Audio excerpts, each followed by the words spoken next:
And we are live. What's up, everybody? It's your boy Chaos. Welcome to a new episode of Take It to the Table, hosted by Wrestling Republic, as you know. We got a star-studded show right here. We've got not one, not two, but three guests on the show. Starting off, let's start with the usual regular guest, which is Soul. Welcome back to the show. Welcome back to the show, Soul. Oh, How you doing? very well. Always good to be here. And well, let's get this off to a good one, eh? Of course, of course, of course. And to the bottom right, we've got also a regular contributor on the Wrestling Republic uh, platform. He also does another show with Mex. But yeah, he's decided to come and invade our show. He probably realizes this show's a bit better. But yeah, it's all good. Welcome to the show, Ignacio. How you doing? Pretty good, man. Excited to be here. Thanks for having me on. Yeah, of course. Anytime. And of course, we've got none other than the head honcho, the Vince McMahon of Wrestling Republic. We have got to my right is none other than Ben. What's up, Ben? Welcome to the show, Ben, for the first time. Yes, it's great to be here. Finally, coming to the table. Should be a good show, unlike the Royal Rumble was last night, but we'll get into that. Oh, okay. So it's been proven to be pretty divisive, shall we say, of the that's been happening. A lot of people saying it was all right. Some people saying it's a bit messed up. But of course, we're going to be going through the card, going into each match as we always do, and give our own individual overall rating of the pay-per-view. So this is going to be a very interesting talk. Without further ado, let's take it to the table.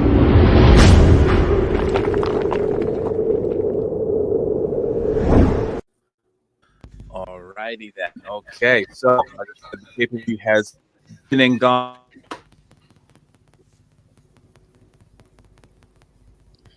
Oh, is that probably the British weather right now? Because we are in the middle of a fucking windstorm right now. It's not. It's actually decent weather in London. Oh, look at you, Southerners. Northern is like goddamn hell. You guys there? What's happening? Yeah, we're here. Okay, cool. Don't know what happened there. Yeah, so what's everyone's general consensus of the Royal Rumble was below average? Like what's the first word that comes to your mind when you think of the Royal Rumble 2022? So the first thing that comes to my mind is that it was a very good card, right? It was one of the best Royal Rumble cards in recent history. It's terrible. Which I think. Okay, then maybe not. Don't go into detail. Terrible. I thought it was a good card, right? I looked at it and I was like, it's got a lot of potential. And pretty much every match on the card was a letdown. But Roman Reigns versus Seth, I guess, could be the exception, right? Even though that, I'm going to be honest, it was a great match, a fantastic match they had. But I still think I expected that to be better just because the high hopes you get off Seth Rollins and Roman Reigns nowadays. But that was still great. Right? I'm not complaining about that much. But everything else was just a complete letdown. There was a lot of surprises in the Women's Royal Rumble, which I'm sure we'll get into. But the Men's Royal Rumble, there was nothing in. The other title matches were just plagued with shit. And obviously the fire ruined the Becky Lynch Dewdrop match, which I'm sure we'll get into. Yeah. As well. Oh man, the immense heat and energy of that match blew up WrestleMania itself. How could you deny such a great match? That it's like basically like what 4D, like 3D, moving the chairs. Now they're just sending the heat out to the sign. Immersive entertainment. I think very immersive. That on Instagram, Ben. Oh yeah, shut yourself off. Oh. We tried. Wow. I'm just So everyone's obviously been pretty divisive on that. I'm gonna just run off some of the comments on here. Carl has said himself that this was the worst Rumble in a very, very long time. He also went on to say that Seth versus Roman was a good letdown with a terrible finish. But like I said, we're gonna go into all the matches.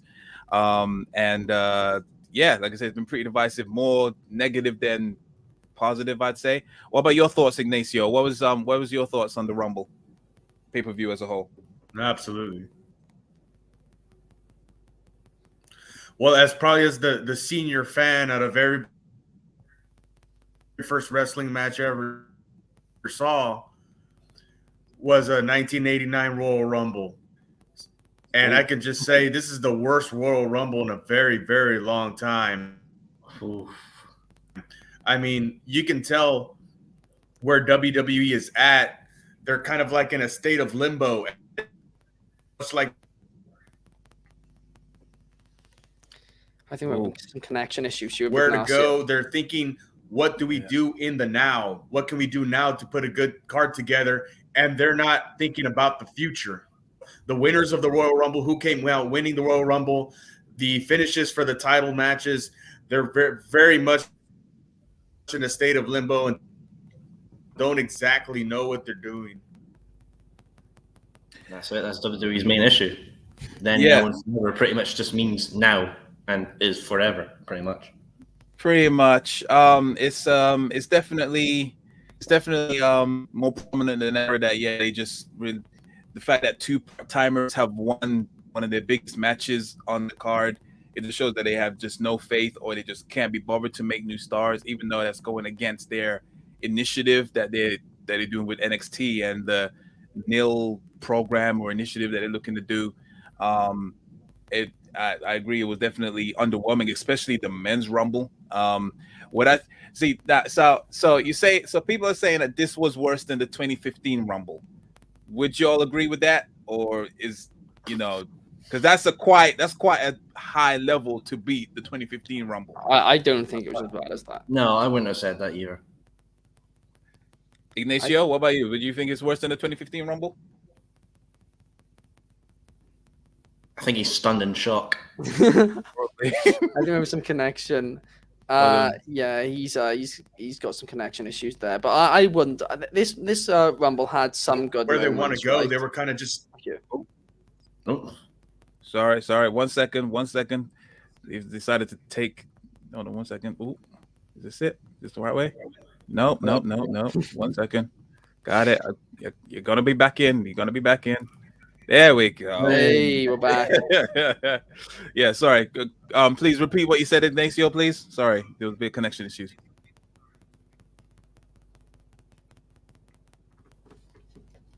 Well, it's definitely one of the worst rumbles in a very long time. Like I was saying, there's definitely some storytelling issues that they're having there as far as where they want to build their storylines going into WrestleMania, going into the biggest event of the year. It wasn't, like Ben was saying, it wasn't a bad card on paper. They had the dream match with Bobby Lashley and with Brock Lesnar that everybody wanted for a long time. But you can have a good match on paper. You can have a match that everybody wants to see, and in itself, it can be a good match. But if the finish is shit, that's all you're gonna remember. And that's what it was. It had a terrible finish. Seth Rollins and Roman Reigns had a terrible finish. The Royal Rumble matches themselves had lazy, terrible finishes, okay storytelling finishes. That's not going to keep your fan base. It's not going to build your fan base. It's not going to keep your fan base. It's not going to keep the smart marks happy. All they're going to do is go online and trash the show to do, because this was a terrible show. It was an F show, very lazy booking, not much, very predictable. So that night one of WrestleMania is probably going to be main evented by Ronda Rousey, which I'm not a big fan of bidding in the industry, probably with Becky Lynch. And now we know night 2 is going to be a triple threat, absolutely, between Brock Lesnar and Roman Reigns and Drew McIntyre. That's going to come our way. So very predictable, not very good storytelling, lazy finishes, lazy booking with promoters, producers, and so forth that aren't looking to build towards the future. Much like, and I hate to bring them up, I know this is a Royal Rumble show, but much like AEW is doing with building their stars. Oh, he says that begrudgingly, but yeah, fair enough. Agree to that statement, my friend. I agree. So, but regarding the triple threat, do you think WWE would actually go with a triple threat again with Roman Reigns twice in a row? Because I thought it was going to be either Roman versus Brock or Roman versus Drew McIntyre. So you think they would do it again? Well, this is the thing, is confusing. What was the purpose of them? Roman got COVID before the day one pay-per-view. What was the purpose of them going around putting Paul Heyman back with Brock Lesnar. That should have.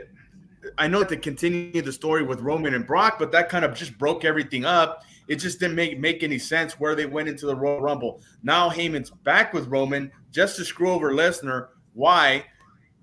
Roman was supposed to be kind of played against the chicken shit heel. It's just confusing. They don't know where they're at, where they're going. They just know we got to get to Roman and Brock somehow. Yeah. When they didn't need to do that. It doesn't make sense. At this point, it doesn't make sense. No. Yeah. Come again? They don't. WWE don't have to plan things. At this point, it just doesn't make sense. Yeah, exactly. It doesn't make sense. And so they want to give Drew McIntyre his big WrestleMania moment because he got beat by Lashley last year, which I think was the best decision. And then, of course, the year before they had COVID kick in. So it just seemed like Vince McMahon is still high on Drew McIntyre. Why? I don't know. I think he's Lex Luger of 1993. I think his jets have been cooled. I don't think he's as hot a star as he was before. Maybe in the UK. Definitely not here in the States. I don't think he's as hot a star as he was 2.5, maybe 3 years ago. Johnny come lately, of course, too late. And I just think having a triple threat main event, first of all, is bullshit. And I'll tell you why. Because they don't know how to do it right. First of all, you're supposed to do it like an elimination style kind of match, and they don't do that, right? Somebody has to go over, of course, but somebody doesn't get beat. There's always a guy that doesn't get pinned, that gets submitted or whatever. So it's a shit show of a fucking main event for WrestleMania coming up. I absolutely think so. I don't think, and I'm going to WrestleMania, but I'm not. That's why I only got a ticket for night 1 and not 2 because the product right now is crap. Save your money, cut your losses. Fair enough. Okay, so let me just quickly run off some of the comments that's been said on here. So Tyler Miller says Roman Reigns has had two back-to-back great matches at the Rumble, only for each match to have terrible finishes. I'm not sure what he said. 2 great back-to-back great matches. I'm not sure, unless you meant from last year, maybe. I don't know. But fair enough. I agree. This is the worst than the 2015 because it was just boring. Okay, that's a quite bold statement. Me personally, I don't think it was as bad as 2015. There was still some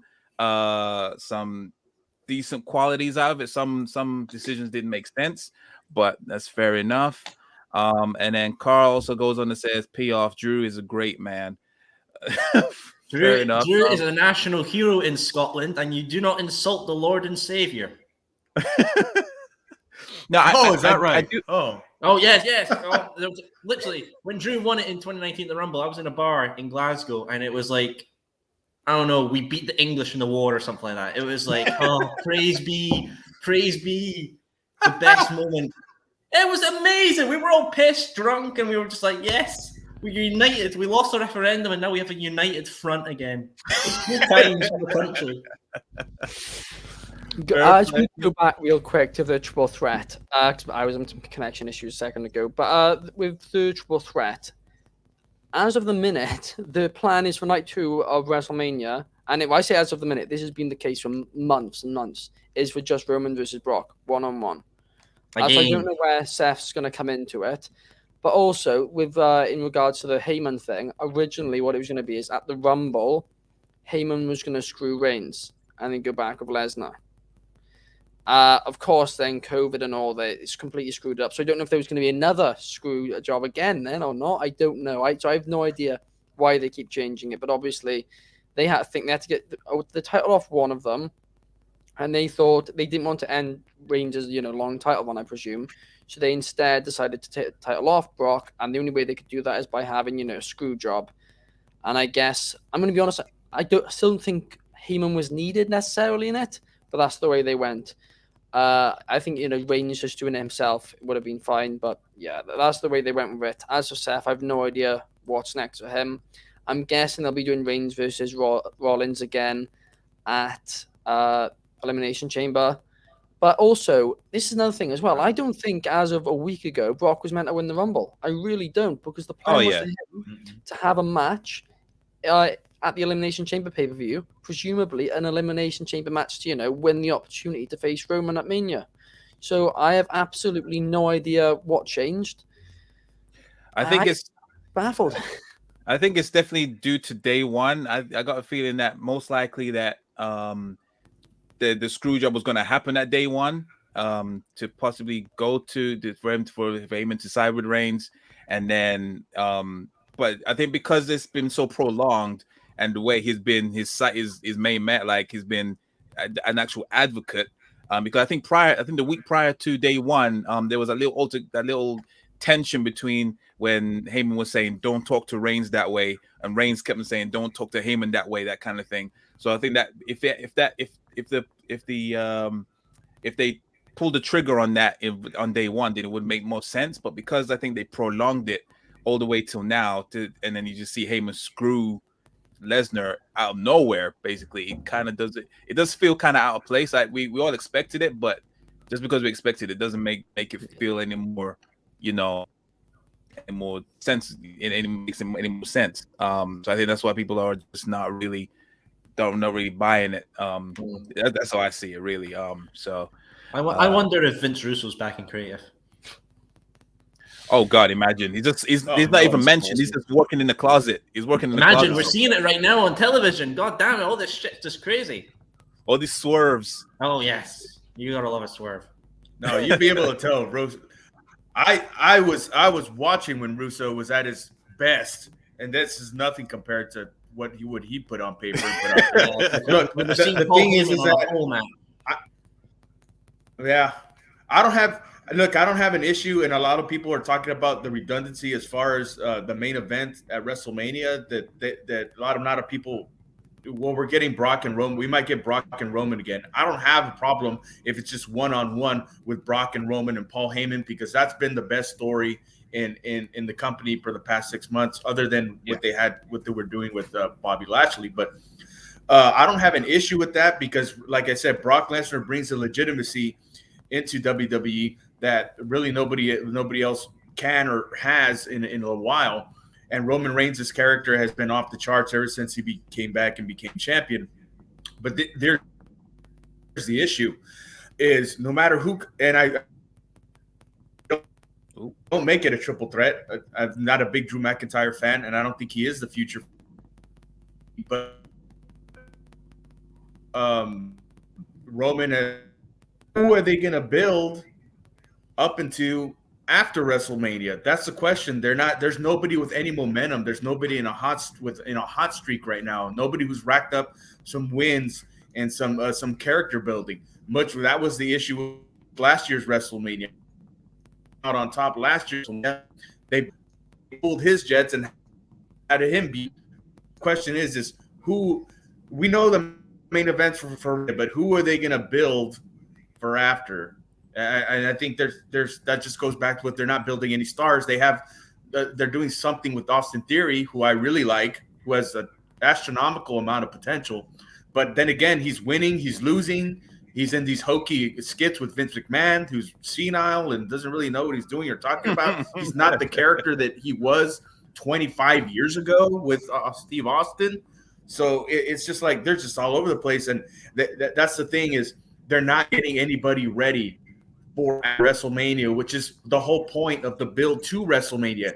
Get your stars ready for after WrestleMania into the coming year. Yeah.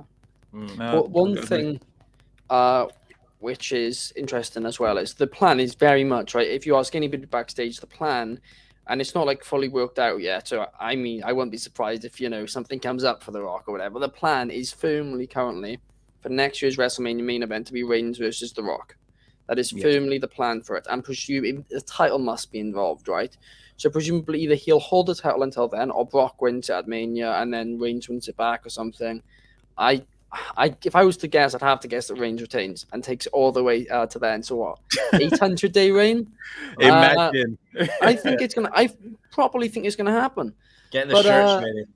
I mean, again, like you're saying, who's gonna build up to take it off him? It's gonna be a whole year of people were like, well, Reigns is obviously gonna win. Reigns is obviously gonna win. It's like this year. We didn't expect him to lose the title like once in any of these defenses, I don't think. Apart from, I guess, Lesnar.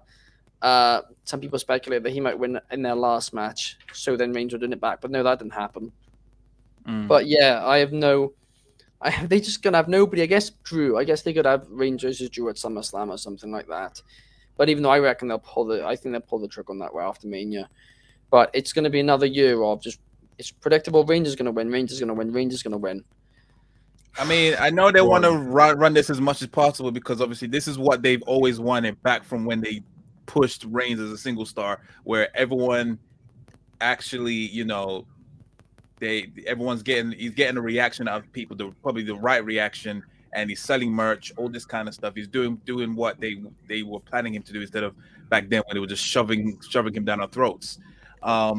So that is possible. They could because right now he's up there with the top 4 now. Is it Bob Backlund, San Martino, Hulk Hogan, and the other guy? So you know they could try to do that, but I don't know. I think that is risky because that might be oversaturation. You know, I don't think many people are that tired of him yet. But if for another year, that's a bit much to ask. I don't know. I don't know if I could. I don't know if I could handle that. You know what I mean? But I think go on. I like long title runs. There's no issue with it. The issue is that who you put in front of him until then. Yeah. And that's what they're not doing. They're not building any stars. They gave all their stars in NXT to AEW. Yep. And the way AEW is handling them is another discussion for another time. But they gave all their stars to AEW. So, I mean, who's left? You got, Braun Breaker within the next year or so. They're probably going to want to rush him up there, and it's going to be too quick for him. He's got to let everybody in NXT right now. NXT is an indie promotion within WWE. The guys there are just too green, not ready for prime time yet. But they're probably going to rush guys up there because they're like, we've gone through our whole roster. Roman's beat everybody, or Brock's beat or whatever case is going to be. But it's not. There's no issue with having a long title reign nowadays. Because it's the instant gratification culture where we're getting bored here. We need something different. So they, shoot from the hip and they title. The title becomes a prop. Doesn't really mean anything anymore. Yada yada yada. There we go. I don't have a problem as an old wrestling fan having a long title reign. It's the challenges you put in front champion, and if they have good, meaningful storytelling and matches, just like back in the 80s with Ric Flair and the long title runs he had, and Hogan and the big monsters in the 80s that they put in front of him, is you just got to have a good line of opponents lined up. And right now, they don't have any. Damien Priest is another one. He's U.S. champion. He's hot and cold. Austin, he's hot and cold. Big E, they've cooled his jet, which I'm not disappointed at. I think the Big E is extremely overrated and shouldn't even be on TV. He shouldn't even be on NXT 2.0. Wait, who is that? Who? AJ Styles? Who said that? Big E. Big E, not on TV. You don't like Big E? Hey, let's kick his ass. Okay, well, obviously you guys haven't been paying attention to me and Mixie, but I think the New Day is just the most embarrassing, pathetic thing that's ever reached WWE TV. Wow. Probably in history. Wow. Okay, I missed that topic. It's Fuck just me. awful. Unicorn riding, cereal throwing, pancake stuffing down your ass. It's just embarrassing. I think I'm gonna need another 2 drinks. Okay. That's gonna be another conversation another day. I'm very curious about that one. Oh my goodness. All right, cool. So let me just run through the comments. So someone says, I'd have AJ Styles win the title at Chamber and have Edge versus Styles for the title at Mania. Yeah, but that's not gonna happen. I think it might. They have absolutely no idea currently as to what they're going to do with Lashley. They have no match. I don't even think they want Lashley in the main event. It's because the 2 pitches they've had have been the 2 pitches they've had were Rollins and KO, and then Rollins and Big E. They're the 2 pitches they've had for what was going to be Night 1 WrestleMania main event. And of course, now Big Bobby Lashley's got the title. The plan was for Styles versus Edge at Mania. So at this point, I wouldn't be surprised. But It's going to be Veer. Watch it, guys. Veer's going to do it. Send Veer's Veer. gonna do it. They send Veer. Yes. honestly, at this point, it's the best Who's move. gonna How be- on earth, for your main title, do you not know what you're doing with it at your biggest show of the year, less than 2 months before it's going to happen? It's an absolute embarrassment, quite frankly. 100%. Well, that just makes too much sense because who's going to be mad if okay, well, to that comment, who's going to be mad if AJ Styles wins the title or even becomes the number one contender at Elimination Chamber? Nobody's going to be mad at that. And then Bobby Lashley versus AJ Styles. I mean, that's something different, something that I don't think we've seen. Maybe they've had a match a few years ago or something on Raw or maybe like that. But it's fresh. Nobody remembers. AJ can go. Bobby Lashley can go. A great matchup. Two great talents. Two individuals look like grown men with athletic ability that have been champions. It looks like a fight. That's like something you can put marquee. That's something that'll sell a WrestleMania. But it makes too much sense. So, of course, they're not going to do it. Yeah, of course, exactly. Of course, they're not gonna do it. Okay, so all right, so that was quite an in-depth analysis of the pay-per-view. So let's just go into all the individual matches. So so the first match of the card was, of course, Roman Reigns versus Seth Rollins for the Universal Championship.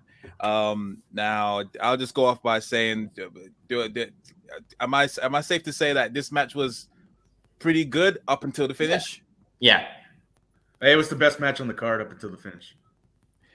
Yes, 110%. Yeah.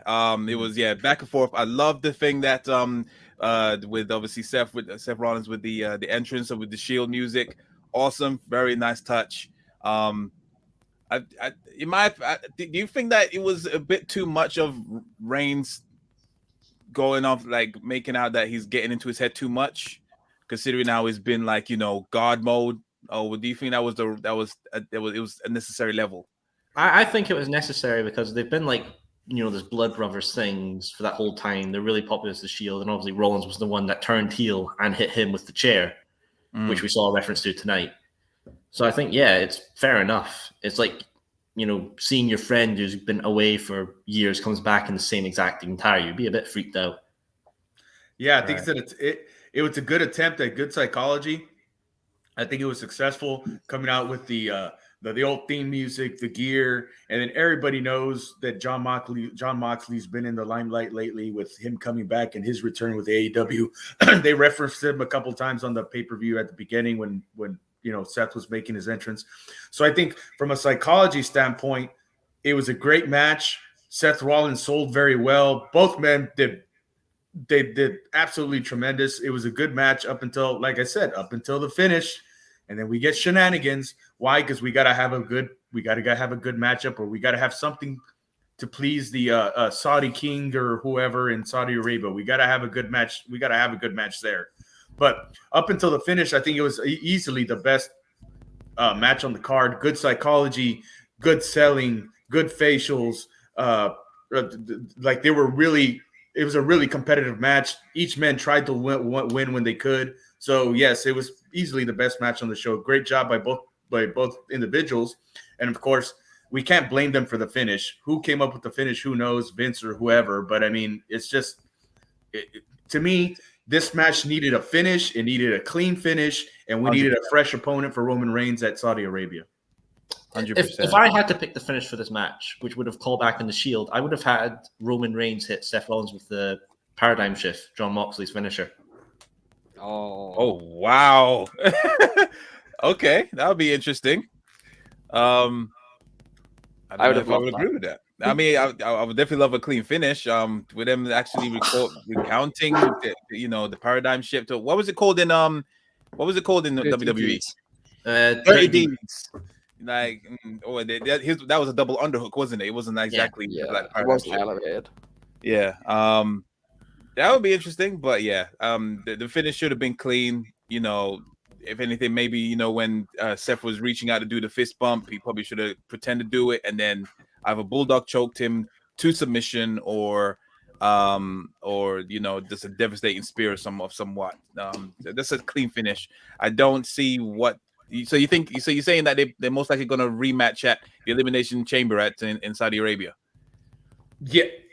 Yes. Yeah. Well, they are. That's where I believe that's where they're headed. But this is the thing. This is the thing that's most upsetting is it wouldn't have hurt Seth Rollins one iota. Like nothing. Mm-hmm. Like his character, nothing would have been affected if Seth Rollins would have just taken a clean pin in the middle of the ring. Nothing. Absolutely nothing. Right? Because Seth Rollins is one of the top talents, in the organization, in the company, proven, formal champion, list of accolades a mile long. Nothing. We wouldn't have been hurt way whatsoever. He's on fire. He had a lot of momentum coming in here with his character, the visionary, the psychologist he's trying to be in the ring. Wouldn't have hurt him one iota if he would have gotten pinned in the middle of the ring. That's what's the most upsetting. They could have beat him clean and wouldn't have affected anything. Yeah. Agreed. This is chat back on the comments. Someone said, I would rather see Big E versus Ignacio in a no-holds barred match. What the fuck? Yes. That's so annoying. Okay. Ignacio would take Big E. Come on, he would knock the crap out of him. Come on now. Well, I won't say anything. Just leave my comments there. Just he'll keep his moveset hidden. I'm not trying to get us kicked off YouTube or Instagram or FCC violations or anything or whatever. We're PG, folks, for the kiddies. Think of the children. Okay, so basically, so overall on that match, Wrestling Republic, or should I, has basically reviewed that match as 4 out of 5 stars. Yeah. Would you guys agree with that? I take Ignacio strongly doesn't agree. But I would. Oh, okay. No. Oh, okay. No, never mind. Yes, I do agree. I'm sorry. I still have Big E in my head. I'm sorry. Look, I maybe because look, they had a great match, but look, it's just like I said before. You can have a good build, you can have a good match, which is they had a moderate build, they had a good match, but I mean, it didn't really set the world on fire or anything. I would give it 3.25. 3.25. Okay, cool. Fair enough. Yeah, I'd say about 4.5. Obviously, luckily the finish wasn't like Rollins and Fiend level for it to diminish it completely. But let us never speak of that again. But yeah, it was overall the match itself helped it like carry it and just slightly tarnished by the finish. That's what I can say on that. It would have actually been a perfect finish if it was like, I don't know, like a day one level pay-per-view where they were then building to a rematch at like the Royal Rumble or something like that. But it's just the fact that, it was at the Royal Rumble. But it was, if this was building to a rematch between the two at like a big pay-per-view, it would have actually, it would have done the job well because, Seth's in the head of Roman and then maybe it's a no DQ match. So now, will Roman be able to, contain himself, or is Seth too much in his head? But 100%. But we move on. It is what it is right now. So yeah, of course, Roman retained on that one. Next match was, of course, the women's Royal Rumble match. Oh, here we fucking go. Oh God. Okay, so this one was a bit of a doozy.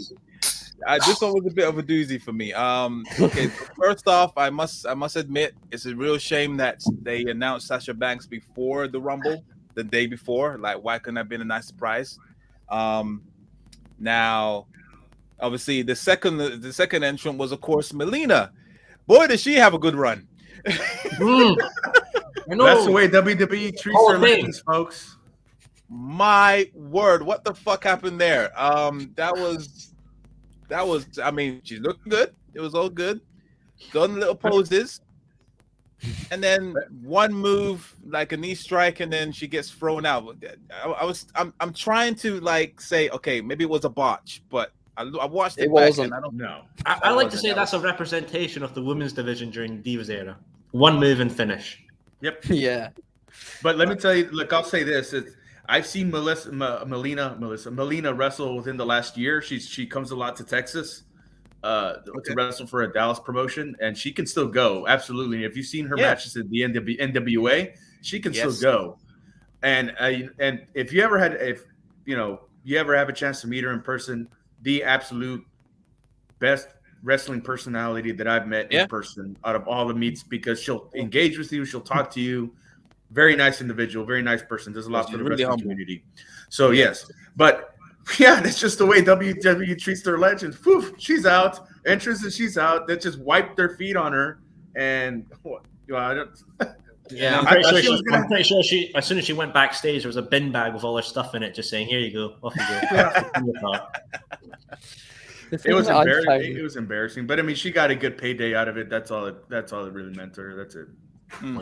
The thing that I found weird is they obviously they didn't announce Sasha. Sorry, they did announce Sasha the night before. They then had her return in the Rumble. She went for a bit, but then she got eliminated like halfway through.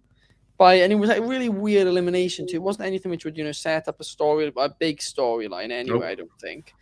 And it's like, well, what's the point? And then the weirdest thing was after the match, after a couple matches after the match, they then had like a 3-minute promo package hyping up her.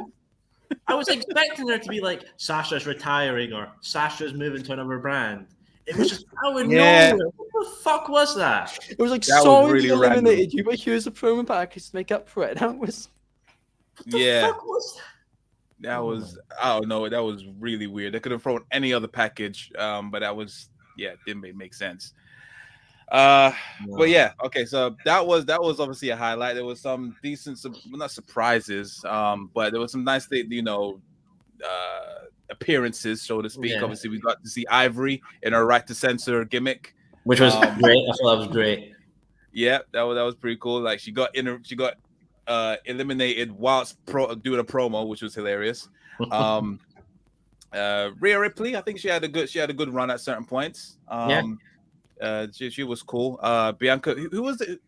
I'm kind of tired. Who was the Iron Woman in this match? Was it? I was gonna say Sasha, but then Bianca Belair was in there for quite a while. Charlotte. I think Charlotte was in there for they said for 48 minutes. Yeah, 48 minutes. Right. Okay. Fair enough. I honestly thought the MVP was Tamina because of how often I saw her on the screen. Oh Jesus Christ! At least she didn't like bump for thin air, like she did on Raw the other night. That was. I mean, Chaos. What do you think about our favorite women's wrestler, Nikki Ash, and her attacking Molly Holly? Because she's a super. Can you guys finish this off for me, please? We're done. We're done for today, lads. That was embarrassing. This whole character is embarrassing. It's just, oh God. I'll say one thing. I'll say probably a big disappointment for me in the Rumble, and I understand she's probably injured, and I don't know the severity of her injury because she's still recovering. But one disappointment was because the Royal Rumble's a match where you can minimize mobility and not have them do too much moving around. But if she would have made an appearance, I would have had her win. Was Bayley? Yes, 100%. 100%. Or Asuka. No, Asuka. Where's Asuka at? Is she injured? Yeah. That's where we meet. She's got an arm injury. According to the dirt sheets, Paige, Kyrie Sane, Asuka, and Bayley were all supposed to appear, but none of them did. Oh, I think the dirt sheets were just playing universe mode and got confused. Instead, we got. I've honestly, Fightful Select, WrestlingNews.co, Dave Meltzer, and several others as well. I've never had such a nightmare of a night in their lives. It was one thing after another they were getting wrong. It was just... I bet Vince was just reading them and was like, fuck you guys, I'm changing the script. Why don't Fightful showed the show's lineup like an hour before the show, like they do every week. They get it right like every week, and it was completely wrong. It was like, Jesus. Unless they just completely... Well, they probably did. They probably did just, completely change the lineup last minute knowing WWE. Just shit the bed, like, fuck. But instead we got cosplay queen Selena Vega. We got Knight's Tale or Mask's Tale, whatever, Carmella. We got two cosplay children dressed like superheroes and Molly Holly. And I love Molly Holly. Surprise. Sarah Logan was a surprise for all of 30 seconds before she was just flung out. Yeah. If this leads to the Bella Twins versus Liv Morgan and Sarah, it's not going to. And if it did, then that would be good. Considering you got a decent mid card storyline in the women's division, and that was from this Rumble, And they could have quite a few decent mid-card storylines for the women, which would, have a lot of sense behind them. And it built up a lot of potential storylines really well. That's what this Rumble did do. But they're not going to, go ahead with any of them. I mean, what about Cameron reappearing and then just getting eliminated by Sonya and then not even having interaction with Naomi, who, like, Sonya, their shit. I would rather rather the racist head honcho, basically. I don't know. I would love to know what her agenda is with Naomi, but it doesn't look Do we healthy. even know why they're feuding or they hate each other? It's racist. That's why. It's just racist. Just racist. Sonya took a trip to the south and was just like, haha, learned some abilities here. Well, going back to just real quick to the Bellas, I would rather, I don't know what y'all call them over there in the UK, but I would rather lick the floor of a brothel than watch the Bellas on TV again. You basically mean a church. Yeah. Understandable. Wait, what did you say, Ben? I said it's more like a church. That's what our churches are like up in Scotland. Oh, okay. I thought you thought that's what a church was in America. I'm just uncultured. Uncultured. You have a nasty surprise when you walked in. Oh, I'm here for Sunday church. Oh, fuck. Praise God and the whole. Wow, this took a left turn. So I want to mention something. Keyword. I did not point this out. It was my girlfriend who was watching it with me. I mentioned this to you, Chaos. She nudged me and said, "That girl on the side." I was like, "Oh yeah, her tits hanging out." Yes. Apparently, and I look up and Charlotte's left tit is just hanging out while she's on the apron. She is like the queen of wardrobe malfunction. Do you know how often her shit comes out? It's ridiculous. That's insane. Highlight of the Rumble. So yeah, there was obviously I felt there was some wasted spots in there for sure. There was no need for Summer Rae, no need for Kitty Kelly, no need for Molly Holly. I think those could have easily gone to Kairi Sane, Trish Stratus, finally, meeting Io Shirai. Or what about people from Shirai. NXT 2.0? Mandy Rose, Toxic Attraction. Mandy Rose. All those guys just not getting. Like, was this like the first Rumble where we never saw any NXT talent? Yeah, it was. Which shows a clear sign of the company's view of the brand. Yeah, 100%. Yeah, it was really, there was quite a few wasted spots, but the most important spot came out, which was she was number 29. Was she number 29? 28 or 7? I thought it was. Yeah, I think it was 28, 29. Yeah, which is obviously the return of Ronda Rousey, who's been largely rumored to be showing up at the Rumble, either during it or afterwards. A big clue was that her makeup artist was booked for the whole month or whatever it was afterwards. So yeah, so she came, she returned, looked good as always. For me personally, I feel like she's quite a refreshing face to, she was great during her first run. Obviously people kind of got tired of her near the end of it, but yeah, but she's definitely one of the best people to have ever transitioned from, the world of MMA into wrestling. And and she carried that title flawlessly, in my opinion. She did a good showing. Eliminated who did she eliminate? She eliminated someone nasty as well. Was it who was it was doing a handstand and then they fell flat on their face? Someone was doing a handstand on the side of the ring, and then someone kicked them in the back of the head and they just fell flat on their face. I can't remember what I think. Naomi, maybe? No, it wasn't Naomi, because Naomi got screwed over by the racist. But anyway, yeah, it was good back and forth. But then ultimately, it was the last two was between Charlotte and Ronda Rousey, and ultimately Ronda Rousey eliminated Charlotte. Do you feel like Charlotte does it very? She tries her hardest not to make her look weak, make herself look weak. She didn't it wasn't like a typical elimination. Like she fell on her feet and then she was like all screaming out. It wasn't like your normal eliminations. Well, there was a lot of eliminations like that. That's what I'm saying. The finish, that was the worst Royal Rumble finish I've seen until later on, until the men's Royal Rumble match. And that's the worst finish that I've ever seen. But it was flat, as they say, flatter than a plate full of piss. It was just like, it was nothing. Charlotte went out with a pump kick, right? And then she just grabbed her and just kind of gingerly, softly threw her over the top. That's what I'm saying. And Miss Flair just landed on her feet. Like, what the fuck? No dramatic ending. No, standoff between the final four or whatever have you, or nothing. It was just blah. I honestly think champions should be barred from entering the Rumble. Yeah. Well, look, and they did the same thing with Brock, I think a couple of years ago, where he entered the Rumble and he was 2020, champ. I wasn't so much against it because it was something a little bit fresh. Now, if you're going to do that, you should have had her win, and then she picks her opponent for WrestleMania. Somebody she deems worthy of giving her a 5-star match at WrestleMania or what have you. But since they didn't do that, even make it work with Elimination Chamber, have like the final 4 that were before her go into the chamber. So sort of like continuing on from the Rumble. Like, hey, you got that far in the Rumble, you got another chance at the chamber. Yeah. Something to that effect. But I mean, it's just the finish was flat. The storytelling was flat. The match was flat. By far the worst women's Royal Rumble. One of the worst Royal Rumbles like ever in history. Probably the worst. And then the men's came later, and then that was the worst. Yeah. I will say, though, how did you guys feel about Mickie James being treated and represented in the Rumble? Obviously being I thought she was done well. I mean, it was worrying at the beginning. I mean, she's like, she was going to get pummeled. But I honestly thought someone was going to get out the ring and stamp on the belt.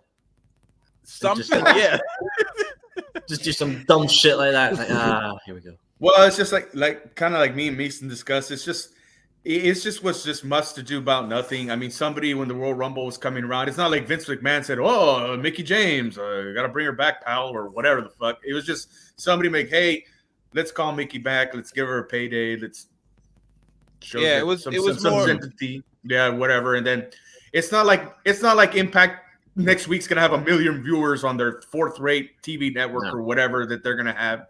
So they don't think much of Impact. It was much to do about nothing. It was a favor to her. But I mean, she did have a good showing. Mickie James was not going to go for anything. We're not going to go for any shenanigans or anything. Mm-hmm. That's for sure. She wasn't going to get embarrassed, right? Yeah. Or she wouldn't even have agreed to do it.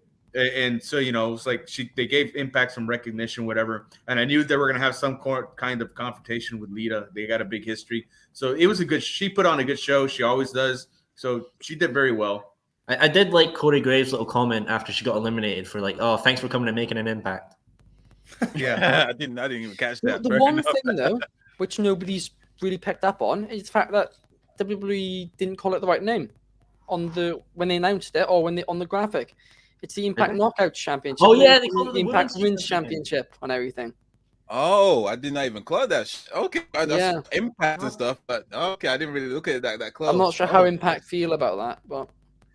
Well, it just goes back to reaffirm that they're just much. They didn't really care. There's nothing about nothing because and that was a good point, Ben, because you know how they're very stringent as far as important to detail on everything. WWE is, but they didn't think it was important enough to even mention it or get it right. So, yeah, 100%. They don't give two shits about it. It was just they just wanted to get out of the way. They obviously don't consider Impact as champion. I mean. So whatever. I'm champion competition. Sorry. Yeah, idiots. But yeah. So overall, like, what was your predictions, by the way, to actually win? Probably not like who would you wanted to win? Mine was Ronda. Yours was Ronda. Soul, what was yours? Lita, yeah.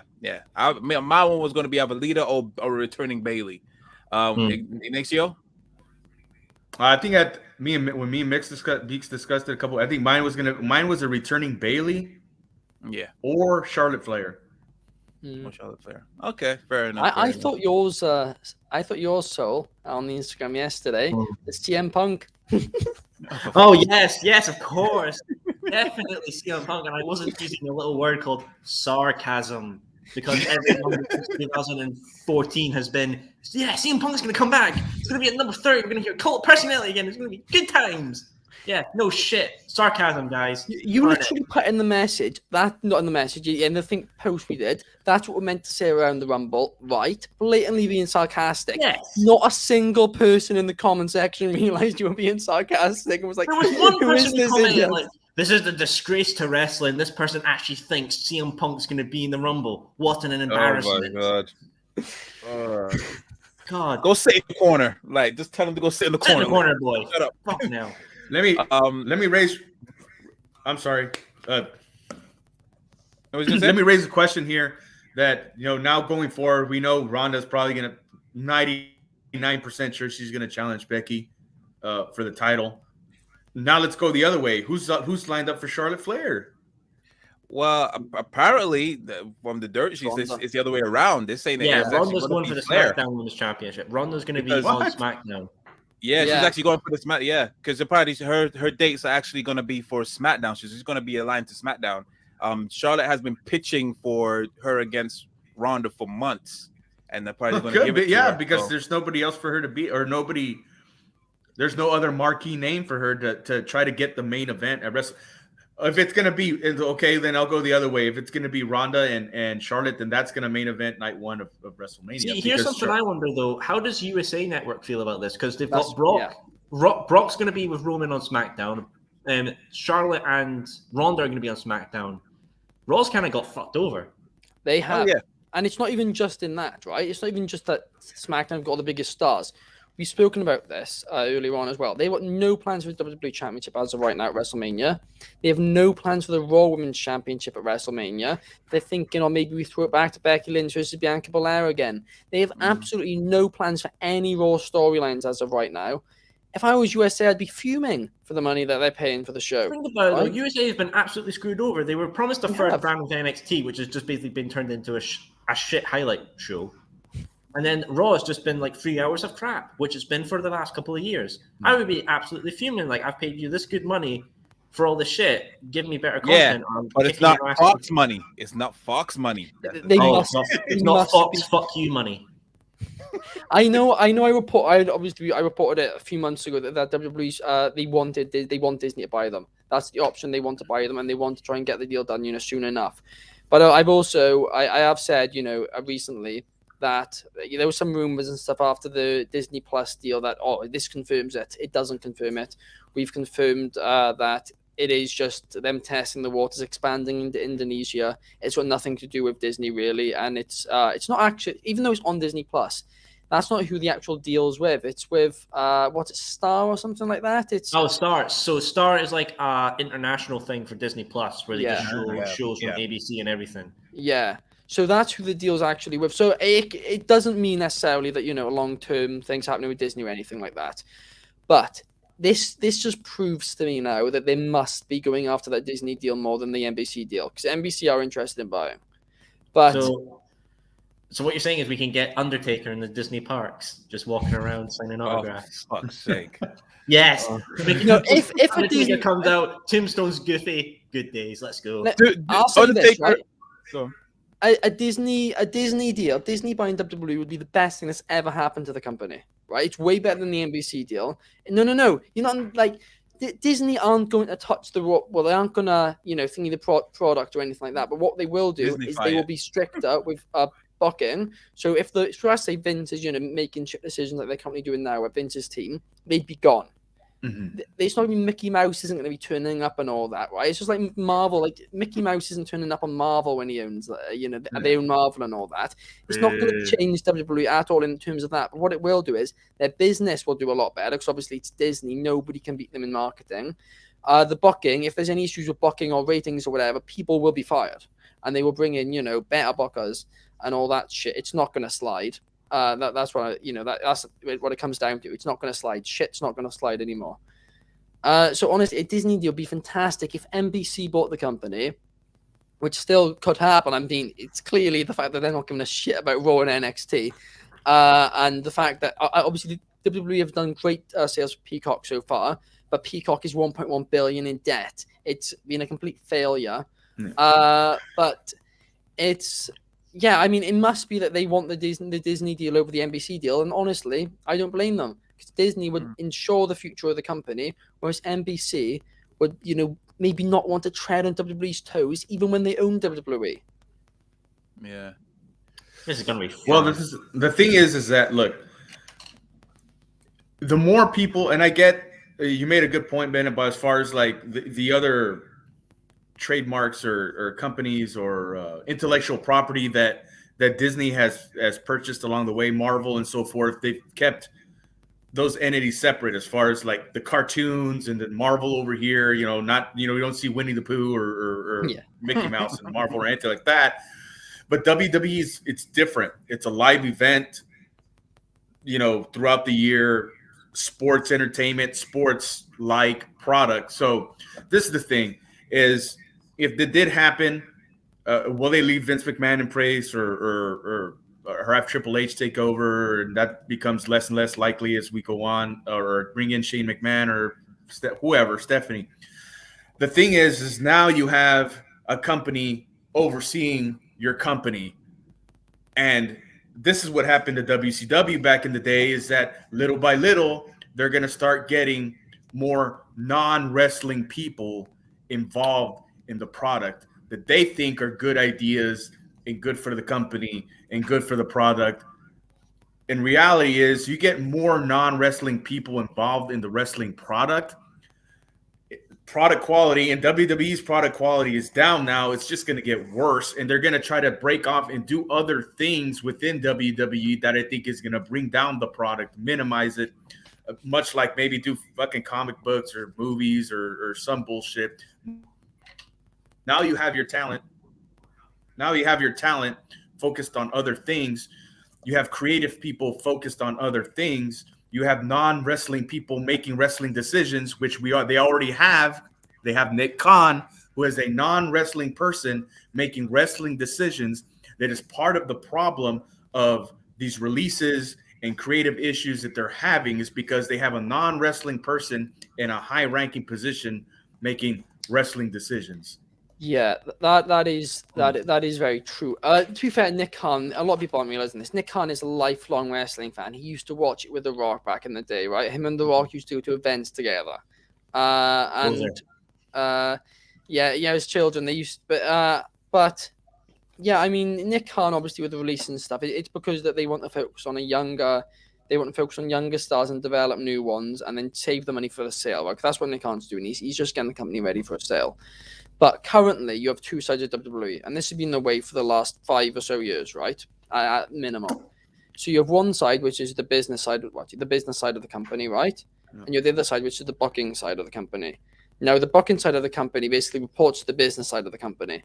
If Disney or anybody, for that matter, would buy the company, then it would be the exact same as now, but the business side of the company would be, the business side of the company would be probably still Nick Khan.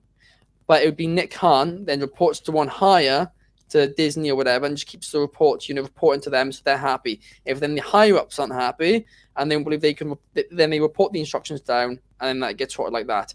It's not going to be a huge difference, and it's pretty much guaranteed. Right? Whoever buys them, the booking of the company will not change, at least instantly. Maybe if they're not happy with how the booking's going, they'll get other people in. But it's not going to be those executives who don't know much about wrestling making those decisions. It'll be like an interview process or whatever. Or let's say, Paul Heyman, sure, he's got this experience, blah, blah, blah. Here's Eric Bischoff with this much experience, right? Hopefully that won't happen. But you get my point, right? That's how it would go. That's it. Fair play. Now let's go into the best match of the night. Woo! Of course. So the next match of the night was, of course, Becky Lynch versus Doudrop for this fucking sucked. Hold your horses, bro. I'm sorry, but I just gotta say it as it is. This one, this one is another one that was quite divisive in terms of part of the thing. To be honest, whilst this match was on, I was playing Call of Duty at the same time, so I wasn't really that tuned in with this. But popcorn the thing match. is, definitely a popcorn match. but apparently it had its moments, but it was also marred in the arena because a certain logo decided to catch a blaze, and they had to evacuate a huge portion of the arena, and most of the fans were just looking towards that. And of course, that was the WrestleMania logo after the power went off when Ronda was doing the whole pointy thing that they love to do, which looks freaking awkward at most times, which I hate. And yeah, shortly afterwards, the whole thing caught ablaze. Well, you see, Chaos, that's just the wrestlers warning the fans the sign's going to explode. Fire! Fire over there! He's just pointing at the sign. Oh, fuck.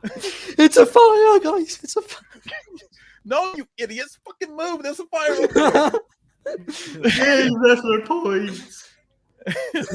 So yeah, I was watching this film, Scary Movie. I presume some of you, have any of you guys seen it? Hell yeah!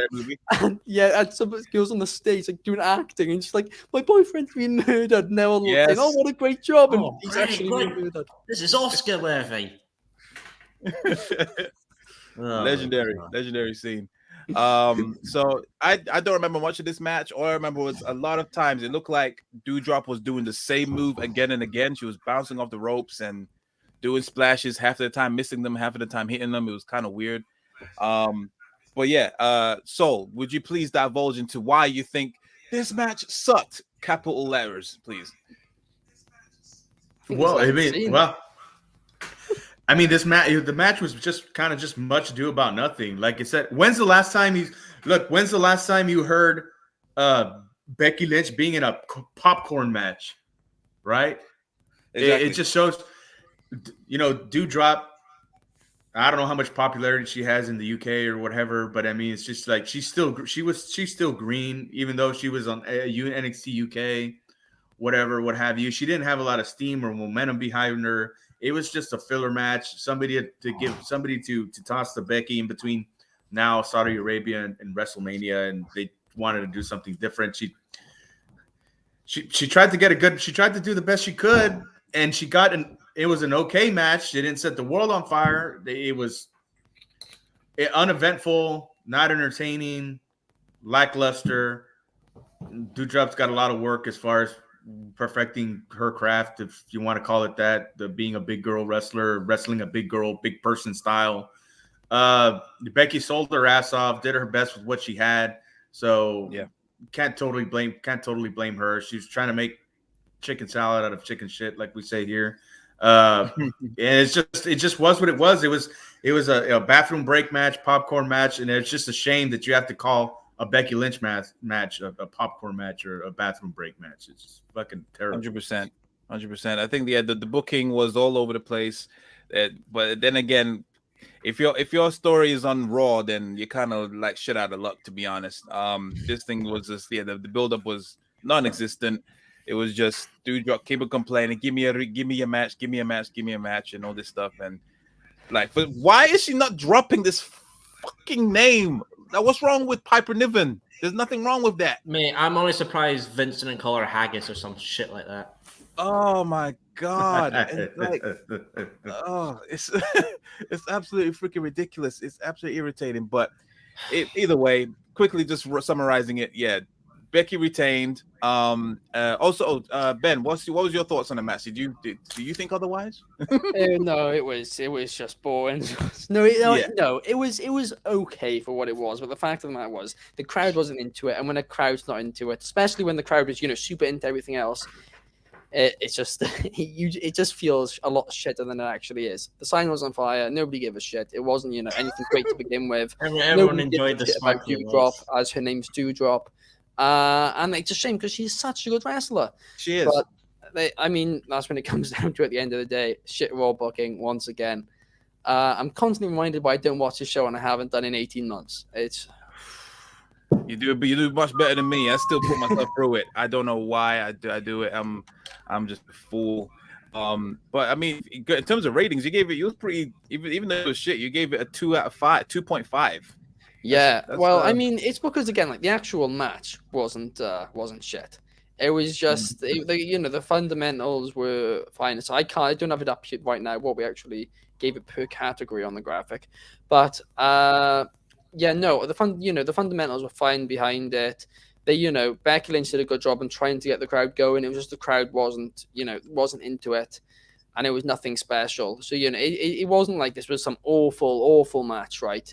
There's been a lot of worse matches, even on pay-per-views this year.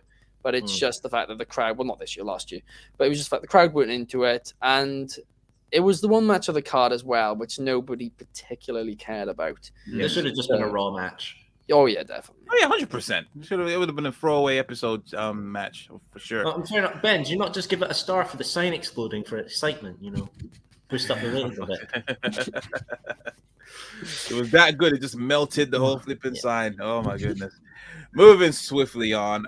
So the next matchup was, of course, Brock Lesnar versus Bobby Lashley for the WWE Championship. Now, Ignacio, would you want to give your thoughts on this match? Well, just like everybody else, I was particularly excited for this one. This was the match that I was really excited to see and looking forward to see, that I've been wanting to see for a very long time. So everybody knows, as far as WWE, their production value and all that stuff, and those vignettes and montages they put together highlighting each superstar. Mm-hmm. This was phenomenal because they gave a little bit of background as far as Bobby Lashley, how he grew up, his amateur wrestling background, his military wrestling background, his Bellator and MMA background. They went around, they did the same thing for Brock. The build was good, better than anything on this card, better than anything they've had in a while, as far as building the match to have like that big fight feel, which was everybody wanted and everybody was excited for, because this match, just putting the two names together, had a big fight feel, because you have two legitimate badasses and superstars who made it, quote unquote, in the real fighting world. Were very successful. I didn't know Lashley had a tremendous record of 15-2, I think they said. And then Lesnar, a couple of times UFC heavyweight champion or what have you. So that was exciting in itself. And then the bell rang. and the match. Look, it wasn't a bad match. It was okay. I think just what Brock and Bobby would have done, it would have benefited, was probably get together a couple of house show matches, which we know with Brock and it's not going to happen, but they needed to get a feel for each other first, right?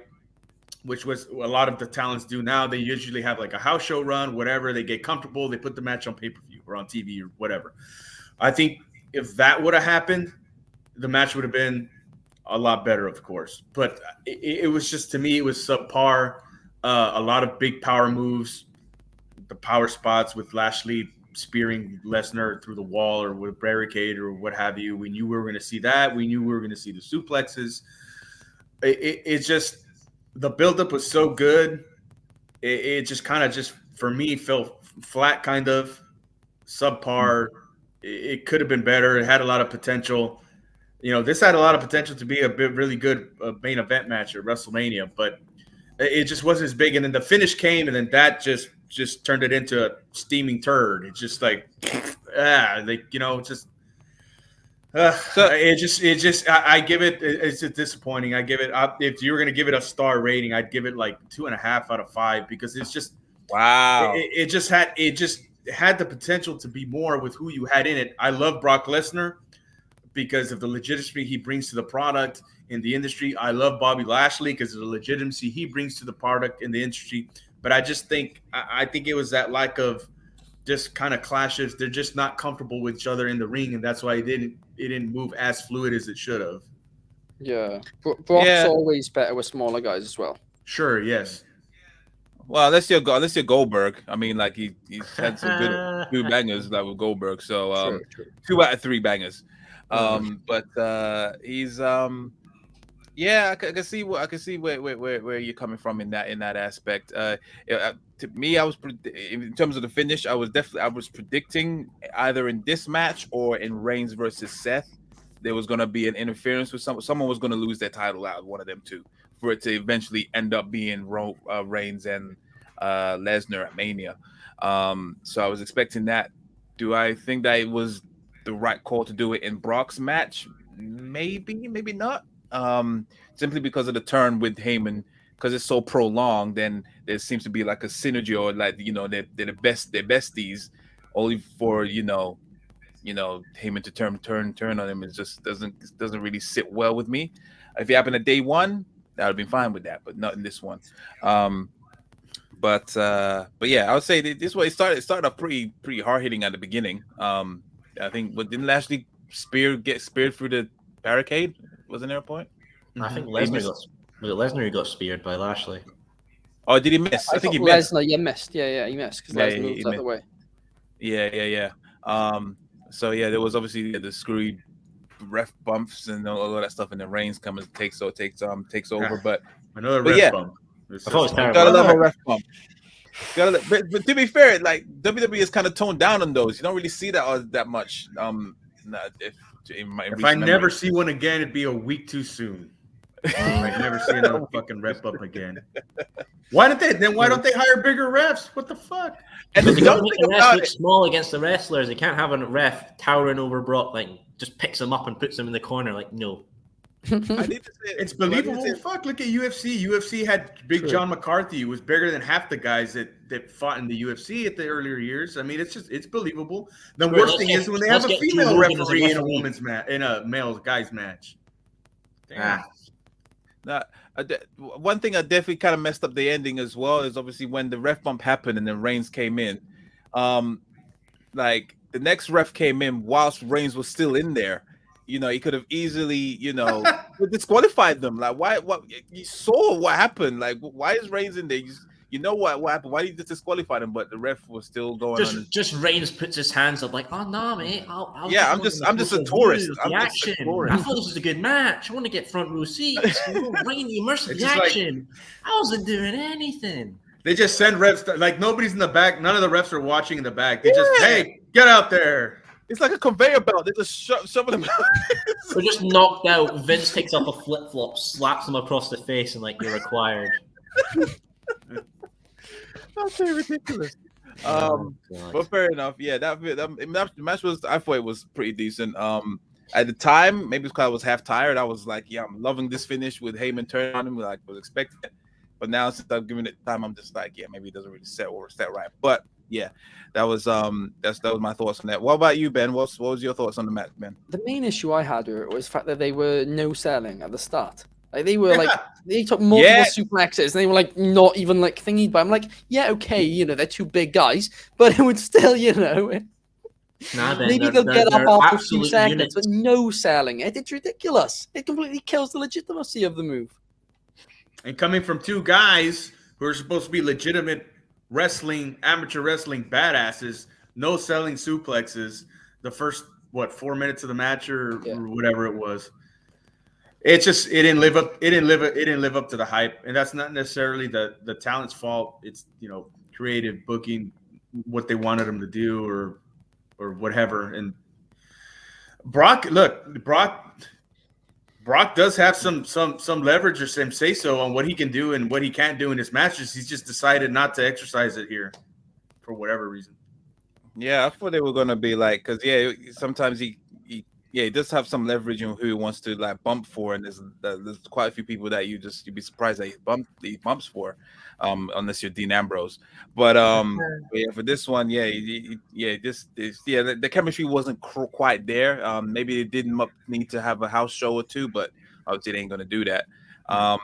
Wrestling Republic rated this match 4 out of 5 stars. So that's quite debatable. Fair enough. You can see the criteria we broke it down what it scored on, but the facts are the actual thing that it got scored down on was it only lost 0.25 because of the ending. It lost 0.5 because of the no selling at the start. Right. That's actually what really harmed the match. If they actually were selling from the start and all that and made it more of a legitimate fight, it might have actually have scored higher. Okay, no, I get that. Yeah, I do see fundamentals. You scored a 1-star, atmosphere 1-star, storytelling 1-star, psychology 0.5. Yeah, so yeah, I see what you mean. What you're getting there. Okay, fair enough. So okay, so obviously, after Reigns' interference, obviously Lashley wins and is now a 2-time WWE champion. Well deserved, I might add. I have no qualms with this. He was my prediction to win, 110%. So glad he's definitely we're back into the almighty era, so to speak. Now who he's going to face, fuck knows. Like you said, they have got no clue. Madcap Moss, fuck off. Lashley versus Via bucket, and it'll genuinely be more Yes. over than any of the other It's gonna opponents. be in Saudi, and the prince is gonna stand up and be like, "My people, I bring you Veer," and it's gonna be like the biggest hype shit ever. Via just comes down from the sky like Shawn Michaels. It's like Shawn Michaels at WrestleMania, 25. yeah. It's like, yes, my people. Oh, Via has been sent. Oh my god. Let's just gonna do a shot for Veer. It's just apple juice, by the way, YouTube. Just apple juice. This apple juice. Yeah, of course. We don't do that kind of madness here. This is Yeah, just sour apple juice. That's all. Yeah, for the kids. For the kids. Get that vitamin C. Okay, so moving on to the next match, which is of course the It couple versus the Grit couple, and that was of course Edge and Beth Phoenix against Miz and my second bae Maurice. We called this chaos for the Rumble a few weeks back. Yes, we did. What did we say? We said that this match would either happen at the Rumble or Mania. Yes, yeah, we did, yeah. And yeah, so true. Even though this match should probably never happen because in essence, like Edge and Beth has been winning like week after week, maybe not in matches, but in the the segments that they've been doing, like they covered them in blood one week, they wrecked their wedding celebration. There was only one time that Miz and Maurice got the upper hand was with the brick in the handbag, which was so random but hilarious. And then they obviously spoiler alert, they won the match. Edge and Beth. I mean, to be fair to Maurice, Chaos, have you seen a woman's handbag? There's so much shit in that thing. I know. I guess, but I mean, goddamn. You never know. To be fair, it's probably more believable than their title belts. Touche. But yeah, this match, I don't think it belonged in the co-main event. I must say, I mean, but it was enjoyable. It was nice to see Maurice do a Hurricanrana. Still got it, it was cool. You still got it. Yeah, still got it. Even though, yeah, she's hella rusty, but yeah, she still had it. I didn't think she did still have it, to be honest, but never had it. I mean, Chaos knows I'm a Miz and Maurice fan because I watch Miz and Mrs. Yeah, you should keep that to yourself, bro. Joking. Ignacio, what was your thoughts on this match on the co-main of Royal Rumble? I hate these people. I hate intergender matches, tag team intergender matches. I'm ashamed of Edge. I'm ashamed of Beth Phoenix. Jesus. I'm ashamed of The Miz. I couldn't care for Maurice. This was embarrassing. It's humiliating. Doesn't belong on TV. I don't want to see Edge in another match ever again. Wow, it's gone to the point where Edge has been exiled. Oh my goodness, bro! We're gonna get this. The definition of just on Monday Night Raw. The definition of just collecting a paycheck. That's it. Probably got $500,000 for this match. So wait, did you not like the Edge versus Miz match then, or the Crown Jewel match with Seth? No, I don't like any of these people. I want them to go away.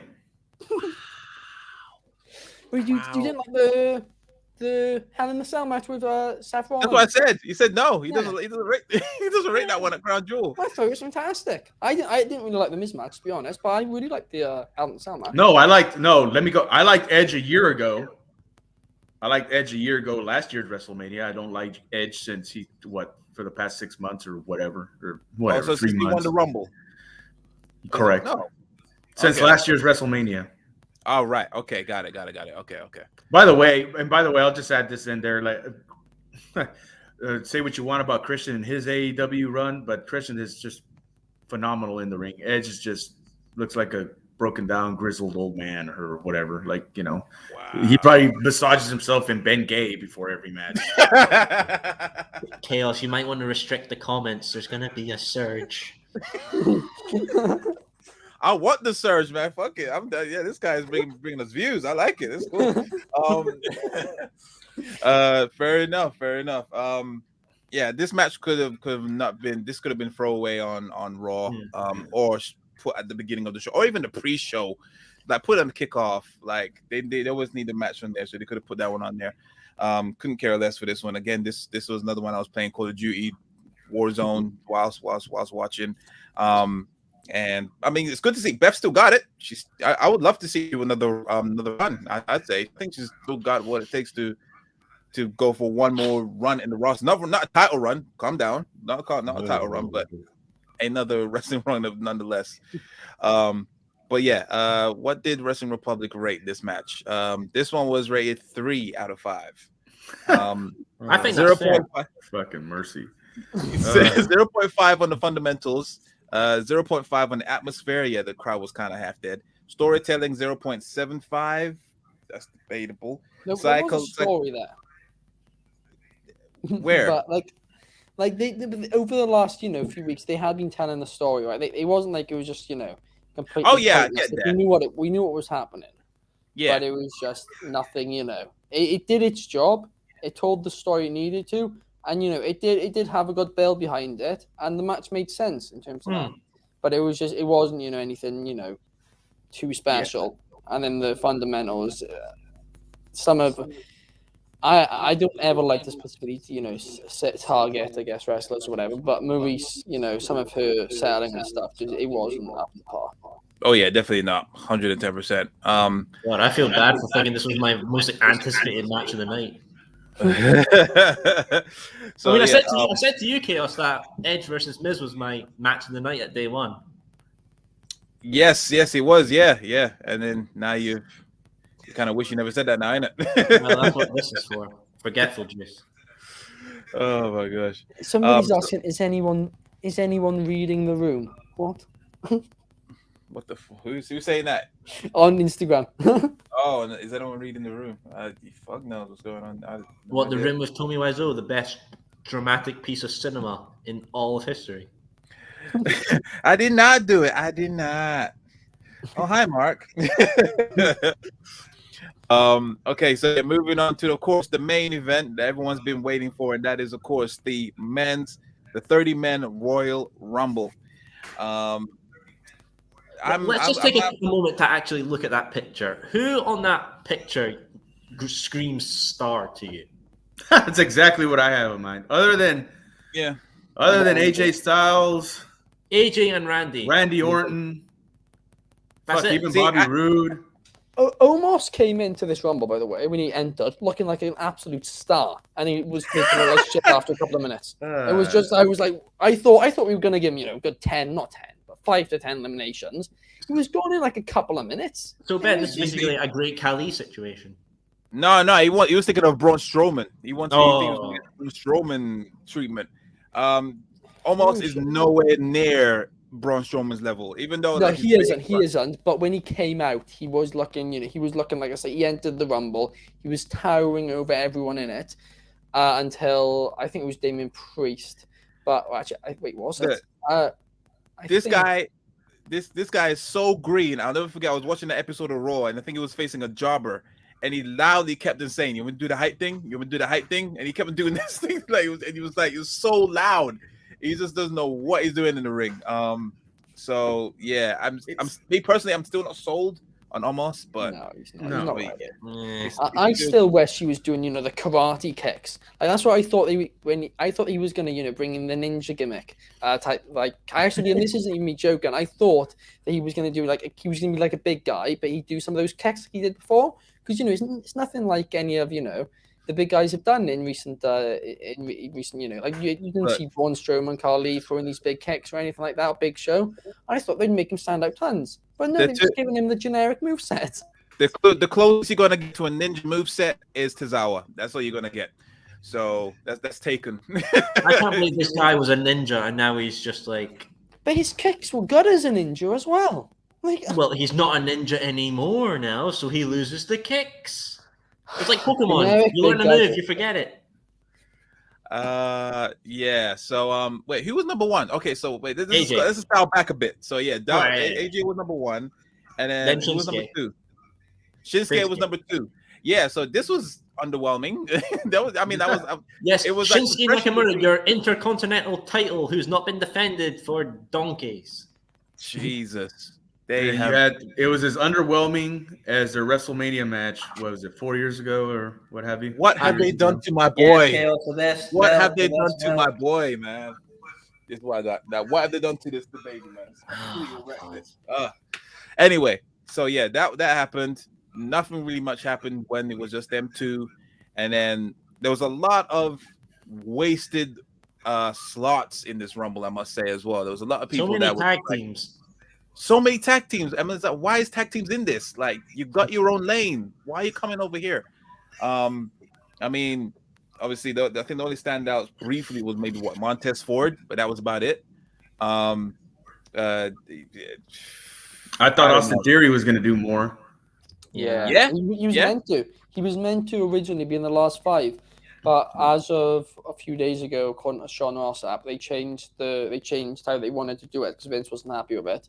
No. And that's why Austin Theory didn't go really towards the end. But that's why they were making such a huge deal of the fact that he'd been in it for 20 minutes when he got eliminated, because they still wanted to, try and get him over a bit. But originally he was meant to go much further. Released in 6 months. This was just, this probably the worst Royal Rumble I've ever seen. I mean, it was just bad, from poor management of the talent as far as, entrance and exits and lackluster eliminations. You have Johnny fucking Knoxville in it, which is fucking embarrassing. Bad Bunny, humiliating. Bad Bunny was hard. Bad Bunny was lit. He was good. Like, he's better than Johnny Knoxville. He gives celebrities a good rep when it comes to wrestling. Bad Bunny was there. The farther you keep celebrities away, the better. Bad Bunny is it's embarrassing. It's humiliating. It doesn't belong in there. It makes people think that anybody can do this stuff. I don't care how much time you put at the Performance Center. Celebrities from the peripheral are good, but in the ring competing with these guys, it's awful. I don't care to see any of these people again if it's involved with Bad Bunny. That's where I lost my favor with Damien Priest, rubbing elbows with Bad Bunny. It's disgusting. Leaves a bad taste in my mouth. Jesus, it's just this thing was just bad. Johnny Knoxville, like a jackass. Like his name describes, or the name of his movie or show or what have you. Nobody was highlighted really in this match, other than who? No one really. Randy had a good run. Randy had a good run. Randy. That dude got taken out. The thing is, I actually forgot that he was the hometown guy, and then as soon as I found that out, I was like, "Oh shit!" Why did they going to make? But I mean, look at nobody was really highlighted. Not even Drew McIntyre. What did Drew McIntyre do? He came in. I mean, nobody was really highlighted. Nobody remember who lasted the longest. It was just a clusterfuck, and then we get to the end. Everything was just building to getting Brock Lesnar in there and having him do what he did and just winning the match. It was probably the most lackluster, non-creative Royal Rumble. What I will say though, what did you guys think of the Kofi botch? Yeah, that was hilarious. Like, at least they recognized it. Yeah, mate, that's even worse than Undertaker's streak ending. Kofi's spot at Royal Rumble ending. Sad. Yeah. I got a feeling that they're probably gonna roll back on that now. They ain't gonna do that anymore, because that was like, that was obviously not part of the plan. And I reckon they'll do the exact same spot next year. Yeah, I think so. I think he's gonna beg them that he does the exact same thing and gets it right. Yeah. If he gets it wrong, he's done. I hate to disappoint the Wrestling Republic viewers and fans, but I gotta sign off. But it's been great dealing with you guys. I apologize. I gotta leave early. I gotta go meet the Undertaker. No, fair play. No worries, man. Well, thank you for joining us, Ignacio, man. Yes, sir. Don't be a stranger. Safe. Yeah, you take care, bro. Take care. Okay, and just like the Royal Rumble, and then there were 3. Right. So, Right, let's talk about Big E. He really is. Ignacio really is about to go and meet the Undertaker as well. I don't even know. But if he does, then at the He end, really is. get me a side. Wait, actually, I don't know how he does this, but he is really going to meet the Undertaker right now. wow. Okay. Wait, Ignacio versus the Undertaker in a Boneyard match. He's coming back. Yes. But yeah, what were we talking about? Yeah, there was no one really highlighted in this thing. I think the only people that I thought was gonna have a decent run were like AJ Styles, which he did. I think he was technically the Iron Man in the match. KO got screwed over. I thought he was going to be at least in the final. That was my four. pick. No, sorry. The Wrestling Public viewers actually thought I was going to pick CM Punk. So yeah, of course. Stick to that. And I think the only people I think the one person that we actually, or the 2 people that actually had a decent run was, unfortunately, Happy Corbin and Madcap Moss, because they eliminated quite a few people, didn't they? I think they eliminated like 5 people. They were fucking pulling house. Yeah. That was a bit annoying. I'll say this, right? One of my friends from school who I used to watch wrestling with as a kid, right? He was actually in this chat earlier on, but I don't know if he's still here or not. But he doesn't really watch WWE anymore or whatever. And I wake up this morning, right, to a message from him saying, "I hate the WWE." And I just open it. I'm like, what? And it's the thing of Brock winning. And the amount of casual fans, they don't want to see, and especially Brock's meant to be the face in this storyline with Roman. They don't want to see him winning the Royal Rumble. No. You didn't need it. They could have done anyone. They could have defined another way for it to end up being what they're dying for everyone to see, which is Reigns versus Lesnar. But he could have went to anyone. There was all these possible interactions that never happened, like with the Mysterios. Dominic got eliminated first before even, or was it Rey? No, it was Ray. It was Dominic that got eliminated first. I thought this was going to lead to like a Ray or Dominic heel turn, because haven't they been eliminated on SmackDown? I want that so much. Why are they not doing this shit? It's jarring. Just Mysterio's gonna go over like, Dominic, I wish Eddie was your father, and it's like, oh shit, it's like this relation to the past kind of Dominic shit. Has to be the heel. He has to be the heel. He's not likable enough. Oh. Who, Dominic? No, he's not likable enough. No, that's what I'm saying. Yeah. I mean, but it would be a good feud, and then it will actually drive the sales for 2K22. Yeah, that's very true. That's very true. If they did right, because that's the thing. Dominic's working to get the mask and all that. If if he turns heel on his dad, and this could have been the way to do it. It's got to be that way. It can't be the other way around, right? Because nobody's just going to be cheering Dominic. And even once Ray retires, I don't, unless something big happens before that. I think people are going to get sick of Dominic quite easily, right? But him as a heel, I think that might be what he needs. Yes. Maybe they still don't think he's ready, but heel with the mask and all that, retiring his father, he could be, he could be a badass heel. He really could be. 100%. I mean, how often can you say that? Like, your own son retired you. Like, come on. That's good booking right there. If done correctly, of course. I would like it if Dominic, like, a Mania match, career versus mask. Dominic takes Mysterio's mask and wears it like some sort of, like, freaky, like, tears off the skin sort of shit. Like, I have your face. That's what Ray said they're going to do. Like, Ray's kind of already spot the storyline in a way. He said that the way he's going to retire is Dominic's going to beat him for the mask. Mm. And then Dominic's going to keep the mask. And that's how he's going to get, that's how the mask is going to be passed on. But I mean, who knows? Maybe Dominic's going to come out with a balaclava or some sort of stuff like that. And it's like, ooh, that's his new name. So it's a balaclava.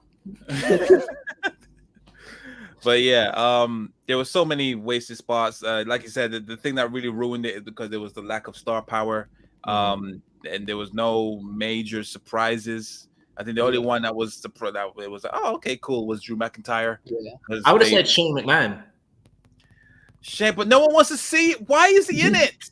No one's going to believe that he's the daddy's boy. Daddy's boy's got to obviously show up. And I mean, he already took the best in the world, and that's all he needs. You don't need to be in the Rumble. If you're that great, then you don't need to be in the Rumble to prove that. It's just fuck off, man. The thing that annoyed me as well was Bad Bunny. He was a big surprise. and yet they posted him on social media with Undertaker 2 hours before the show. Like, Yeah, I was literally scrolling through BT Sports, which is like, oh, here's Bad Bunny and Taker at the Rumble. It's like, all right, cool, fuck, all right, that's the problem. Fuck. That's not even know. It's like they are just desperate for a lot of eyes on the product. Like if you're that confident in your product, you wouldn't have to spoil stuff. That's it. Imagine if AEW flipping said, "Oh, Adam Cole's backstage at All Out. Like I wonder what he's doing here," and then he showed like, why? Like why do it's just dumb. Imagine that. Adam Cole's you backstage. What's he gonna do? Or like how Ian Russell was introduced when he came to Raw. Like in a backstage segment, just Tony Khan is talking to Jerry Lynn, and then Cole walks in. It's like, oh shit, it's Adam Cole, baby. and then Bryan Danielson walks in directly behind him straight away. He's like, no. It's like just John Morrison back here. The John Morrison return a couple of years ago. They open a door, he's in a locker room, and you're like, 100%. Do it this way. Oh my god! I tell you what, though, when Brie mode hit, I actually woke up from a deep sleep because that song, I wanted to turn it off. Wait, guys, sorry, 1 second. What is the lyric in the Brie mode song? Oh, you mean Brie mode repeated 1,800 times? No, but wait, it has lyrics. Yeah, it has lyrics. What the fuck? I thought it was just Brie mode, like ping pong ball, literally. No, because I always thought it was that stinks. What? That's who listens to Brie mode enough to learn the lyrics? I'm trying to find Ben wants to. That stinks. Ben, is this your ringtone? Are you just secretly a really big Brie mode fan? Your alarm's Brie mode, your alert tone's Brie mode. I bet your background in your phone is just Brie mode, and it's just like... Okay, so what I thought was that stinks is bestie. Bestie? Wait, bestie? Are you sure it's bestie? Yeah. Was it Nikki who told Brie she wished she died in the womb? Yes. Yeah, that's a real bestie. Yeah. That's worst theme music ever. It's catchy. You're making me do shots of apple juice. Purely apple juice. God damn it. Fucking hell. Yeah.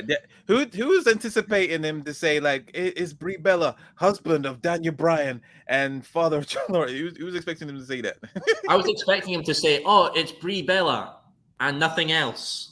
Or star of the Bella twins. She did the yes chance as well. Yeah, that was interesting. I mean, Vince was upon a gasket. The reality is, and I've said it 100 times already, WWE, well, since Nick Khan's come in, they don't give a shit about AEW. And that is the reality. But they're not going to go their way to promote AEW or anything. But they aren't scared of them. They think that it's a different audience. They think it's a niche audience.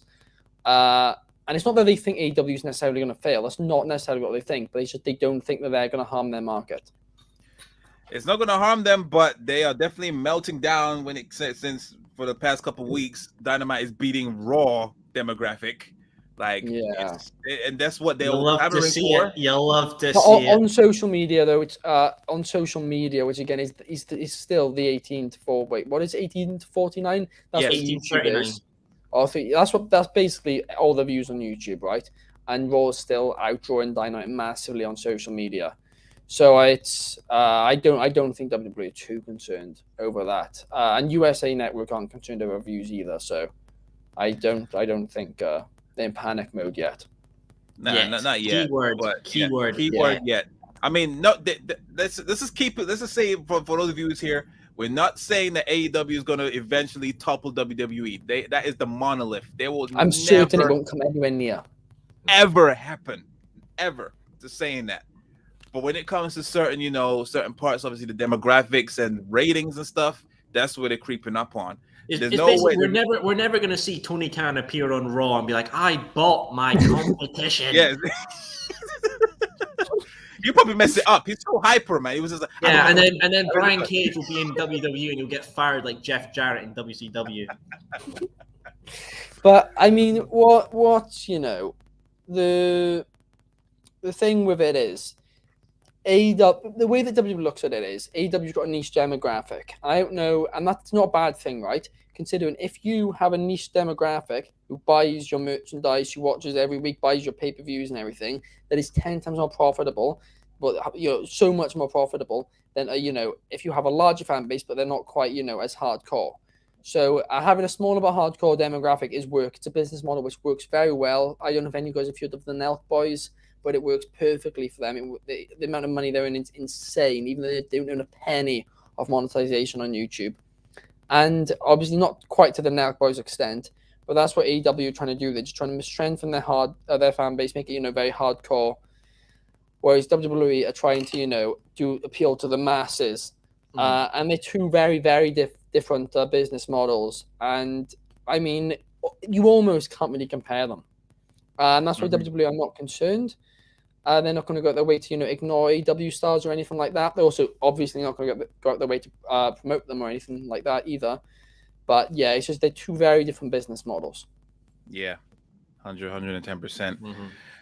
For now, well, not for now. But yeah, that's where we are right now. So we're definitely not saying that WWE is going to go out of business. They're making too much.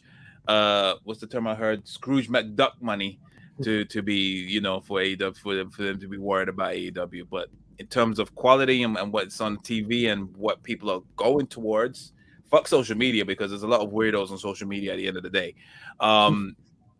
Yeah, it's not looking good for WWE. But anyway, so regarding the that's finishing off with the Royal Rumble.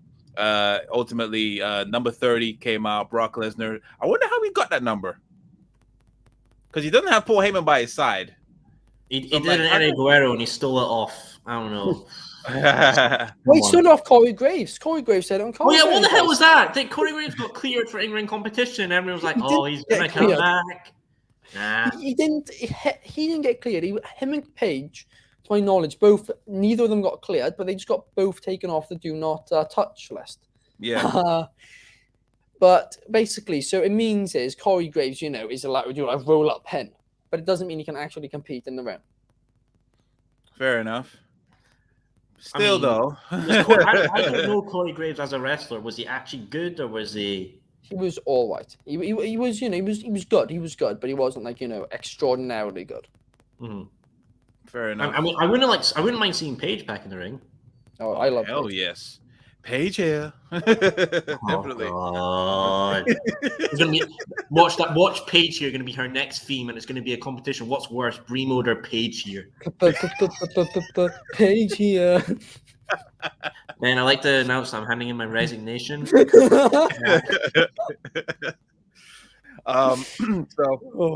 ultimately, Brock Lesnar obviously just easily took out everyone in the Rumble, threw out Bad Bunny, threw out Kevin Owens, threw out Drew McIntyre took out Randy Orton, threw out Riddle, who I thought I would never see today because he can't stand Riddle. Pretty much just flung him like a piece of meat. That was their match. That was their match. The Riddle. That was the match. Yeah, that's the only match you're gonna get. David Bobby just let him gracefully just almost broke his ankles. Anyway, so yeah, Brock Lesnar won. Also pointed at the sign, which apparently made the thing go ablaze again. It did. Oh God! They didn't fucking learn. They just carried on doing it. So, we paid for the sign. Let's fucking blow it up. Did you not see the stuff melting on top of the fans? I seen it on Twitter. Yeah, I'm laughing about it now because nobody was hurt, but it looked so dangerous. Like it was melting on them. Like yes, yeah. Give him a DX T-shirt. You'll be fine. You'll be happy. It's part DX T-shirts and glow sticks. Someone said, about the sign caught on fire. It's a big deal because it caused big problems and people will get hurt, and everyone doesn't want the sign to fall. Imagine if the sign fell. Oh my God! I wonder. They would have stopped the show, right? They would have cancelled it out. Hey, don't make me bring up a certain pay-per-view about a certain person, and it still carried on. Oh, right. I don't know if they would have done much damage, though, to be honest, because it's a bit hard. I think everyone would have been able to move out. Did you guys actually see the sign, though? It's 2 bits of cardboard, not cardboard, but cardboard type thing, stacked together, steel beams pyro in the middle of it. Dude, you're telling me that everyone's got time to actually look up just in time for a drop to move out of the way, and when you're supposed to watch it, what's in front of you, bro? Chaos. To be fair, they were watching the Becky Lynch and Doudrop match. They were probably looking at it. Ronda was like, I tried telling you, I was pointing. I'm pointing at the fucking sign, you dafties. See, I told you my last run, the fans don't listen. And then Dolph Ziggler walks out. It should have been me. This fucking company. So yeah, Brock Lesnar, who's most likely going to go for Reigns, we all know, and then that was it, pretty much the end of it. No surprise endings or anything like that. Now, in terms of ratings, Wrestling Republic actually gave it a 2.5. That's fair. Pretty much on the ball. I agree with that. 2.5. Definitely underwhelming. The Women's Rumble was better. Not saying that it was the bee's knees, but it was better, 110%. Yeah, if I had to watch one or another, I would have chosen the women's. Somebody's just commented, I've just seen now, where did Ignacio go? Did Big E end his career? Legend. This is no joke, comrade. I don't even know. This is no joke. He's gone to meet the Undertaker, and that's not even bullshit. Yeah, he's only on his way to meet the Undertaker. But yeah. Loser leaves, take it to the table. Fair enough. I'll tell you what, though. If you guys had to pick a surprise entrance of anyone, who would you have chosen? I would have chosen The Rock. Fair dues. Ben, who would you have chosen? What do you mean realistic? They could have done. Or... Nah. Screw it. Fantasy booking. You've got unlimited options. Who would you choose? John Moxley. Just because you know. Oh my God! All right, don't shoot for the stars. Why don't you? All right, I'll do use one better. I would have chose the Deathmatch King, Matt Cardona. Ooh, that's a good shout. I'd start an FMC chant. We would have rated the match 2 stars if he came in. He would have entered with his spinner Universal GCW title, kicks everybody out, beats Roman, takes it to the Indies. Fuck yes. Thing is, they could have gotten in. Obviously they didn't want to because they didn't want to help AEW in any way. They're not scared of them, but they don't want to help them in any way. But they could have gotten Jericho easily. They could have gotten Jericho. But I mean, honestly, I think it's possible they could have gotten Moxley for one night only thing. I reckon that would have been possible. I mean, he said it before, he'd return for the right amount of money. I think it's a one night thing, just to give him a bit of a pop. And they could even call him John Moxley because they've been calling him that on TV lately anyway. They called him Mox as well, didn't he? Yeah, they called him Mox during the Seth and Roman match. Yeah, and they said Moxley last week as well. Yeah, so you got it, yeah. I mean, I think they could have done that, but obviously they don't want to help out AEW in any way. See, if I was WWE and I was being smart booking, I would have picked someone from AEW whose contract's expiring and you wanted to test the waters if they would have worked well in the company. MJF. MJF, oh my God. Flipping AEW would throw the bank and then some to keep MJF right now. He's definitely going to go WWE at some point. He's definitely going to go to WWE at some point. Well, there's interest. There's. I mean, I don't know how much I can say, but people within his team have inquired to WWE about a potential deal after it expires. But this was prior to the CM Punk feud. This was when he wasn't really doing much, and now obviously he's having a big feud with CM Punk. So who knows what's changed? Yeah, he needs to win that match on Friday. Oh, he does. Wednesday. Really does. Yeah, 100%. I want to see the Chicago fans throw trash in the ring. I want to see them riot. Is it safe to say that Chicago is AEW's home? Because with WWE they have New York, and so it's safe to say that I'd say Chicago. I maybe say Hasn't Chicago. Every Chicago show sold out? I don't know, but the AEW consider their home Jacksonville. Oh, that's fair too with Daily Place. That's for the pandemic. I'm pretty sure they wouldn't have said that if it was pre-pandemic. Chicago obviously had all in. Even TK was saying it because that's where they launched and everything. when they did the press conference. Right. Okay. Fair enough. I don't know. I think that I just thought that obviously because when All In happened, the that before was AEW was Chicago. that was in Chicago.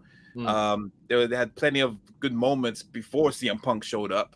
Obviously CM Punk has obviously cemented that, and it keep going back there almost every damn week. So I'm like, Yeah. I'm just like, fair I enough. love Bailey's place. I love it. Yeah. But yeah, fair enough. There was just a thought, but so yeah, overall, Yeah. regarding the Royal Rumble as a whole, out of 5, let's go with I usually do 10, so let's go out of 10. What would you rate it out of 10, Soul? The whole show or just this Rumble? This let's do it. Yeah, actually, yeah, do the Rumble. Do the Rumble out of 10. Yeah, The Rumble 4. 4. Okay, fair enough. Ben said 2.5 out of 5, so 5, yeah. pretty much 5. Yeah, I'll say the same. I'll say the same, below average. That'd be awkward. Just below average, 4.5 out of 10. But in terms of the whole pay-per-view, what would you rate out of 10? The key thing I think here is obviously the worst Royal Rumble is the 2015 version. Was it worse than that? And I keep thinking, originally before going into this, I thought, no, it wasn't. But the more and more we've talked about it and went through it, there's a lot more than I don't like. I don't like a lot of the finishes. I don't like a lot of who was brought in. I don't like how they treated some people. So in that saying, I'm going to say that this whole Royal Rumble 2022 as a whole was a 4 out of 10. Okay. Fair enough. Yeah, I can agree with that. Fair enough. What about you, Ben? We originally gave 3.25, although I looked over the rating criteria and I thought we were a bit harsh around some things. So we ended up giving it 3.75. Because obviously, it's WWE, it's the production. There was a fantastic crowd in town. And there was good action in the night as well. There were some surprises. And I think as a show, it was definitely better than the 2015 show. But the actual Rumble match, I think, was a little bit worse. And well, then again, actually, you had that triple threat match at the 2015 show, didn't you? Oh, Rollins and Lesnar and Cena. Yeah. And that was a banger. So actually, maybe I retract that statement. But I thought, it wasn't a bad show. To be fair, it wasn't. But it was just there was a lot of bad on it. And the biggest point is the last 3 years, WWE have knocked it out of the park with the Royal Rumble. Absolutely knocked it out of the park. Yeah. And then this year, there was, obviously it was a huge, stadium and all that. Everyone was hyped. It was fantastic on paper. And at the end of the day, they didn't deliver. And that's what it came down to. There's all these rumors and stuff, which the dirt sheet started with, seemingly no evidence, and people felt let down. Yeah. I agree. Fair enough. Yeah, there was it's pretty much typical regarding this when it comes to Rumble season. The dirt sheets come up with all kinds of bullshit. So, and anything is possible, and it's not until near to it, like a few days or maybe a week before the Rumble, there's more solidified, more concrete details of who's going to be there and who's not. The only 2 people that was definitely pretty much confirmed for the Rumble, from what I saw, that was constantly going was Rousey and Bad Bunny. Those were the 2 that I saw that was pretty much concrete. No word of Bailey. No. Shane. Oh, you saw Shane as well? I didn't know about Shane. Yeah, Shane, over the last 48 hours, he was... The only ones I saw personally were Ronda, obviously, was the big one, which I did an article on reporting it. And the other one I saw for the men's was Corey Graves, because I honestly thought, with him getting cleared, he was actually going to make something. I think that was ringside. Ringside. There we go. That's all you have to say. I believe it was. Don't quote me on it. I shouldn't have said that on a stream because I'm not certain. But yeah. Other than that, it was definitely. I don't think it was bad. There was some enjoyable moments. Obviously, there's some enjoyable matches, and then the ones that were below average, there was some decent moments within them, so it just about saves them. The women's Rumble was better, obviously, and the men's one was totally underwhelming, completely. Just took the wind out of everything and just ended it on a sour note. They didn't try to take any risks in or like logical things in certain matches. Definitely watered it down. But yeah, it's not to say that this was like the worst. So I don't think this is nowhere close worse to the 2015 Rumble, whether you're just talking about the match itself or the pay-per-view as a whole. So yeah, overall, I'll probably give this 1 out of 10. I'll go a little bit higher, so I'll give it about 5 out of 10. Fair dues. I would say What I will say to you was interesting. Obviously, back in the day, you had to pay for pay-per-views on their own. You know, like how through Skybox Office. Premium live events. Sorry. That's it. If we worked in that way just now, do you think this pay-per-view in a whole would be worth that 20 or 30 quid price of admission? No. Definitely not. I would be fuming. You know, what was that B-level pay? I mean, it wasn't like Stomping Ground levels, but oh fuck. Yeah, like I'll be absolutely god. But yeah, I wouldn't say it'd be for your money, like, but because it's the Rumble, because of the name, you would that's the name itself kind of warrants that kind of price in it. It doesn't mean, unfortunately, it doesn't mean you're going to get that kind of good quality that you expect it to. But go on. I'm going to say something really controversial here. Oh shit! Not necessarily that this was a better show, but I would be less annoyed if I paid 25 quid for this than when I did pay 25 quid for. I think it was one of the AEW pay-per-views in the pandemic. I think it was All Out when it was in the pandemic. Right. That was honestly the biggest waste of money I've ever spent. It was absolute shite. What was do you remember the match? Do you remember what match it was? I think it was All Out. Maybe it was. I think it was All Out. Was it All Out or Full Gear? Because I remember the card for Full Gear. The Full Gear card was good. It was All Out. The crowd was dead for it. It was absolutely dead because of the heat. Hold on, let me find out what this one. During the pandemic, yeah. Yeah. It was All Out because I remember then Full Gear. I bounced back with FTR versus the Young Bucks. It was FTR versus Hangman and Omega. It went in like quite a while, like half an hour. It was the only good match on the card, really. But the crowd was completely dead for it. So it was like. Wait, did you say it was FTR and Young Bucks? No, FTR, not Young. FTR, Omega, Page. Oh yeah, so it was that. Yeah, that definitely one. Oh, and John Moxley versus MJF. Yeah, Cassidy. Yeah. Oh, that was the Mimosa Mayhem match. Yeah. Okay. Oh yeah. and the Broken Rules match between Matt Hardy and Sammy Guevara. And remember that it went all wrong, and they had to stop the match.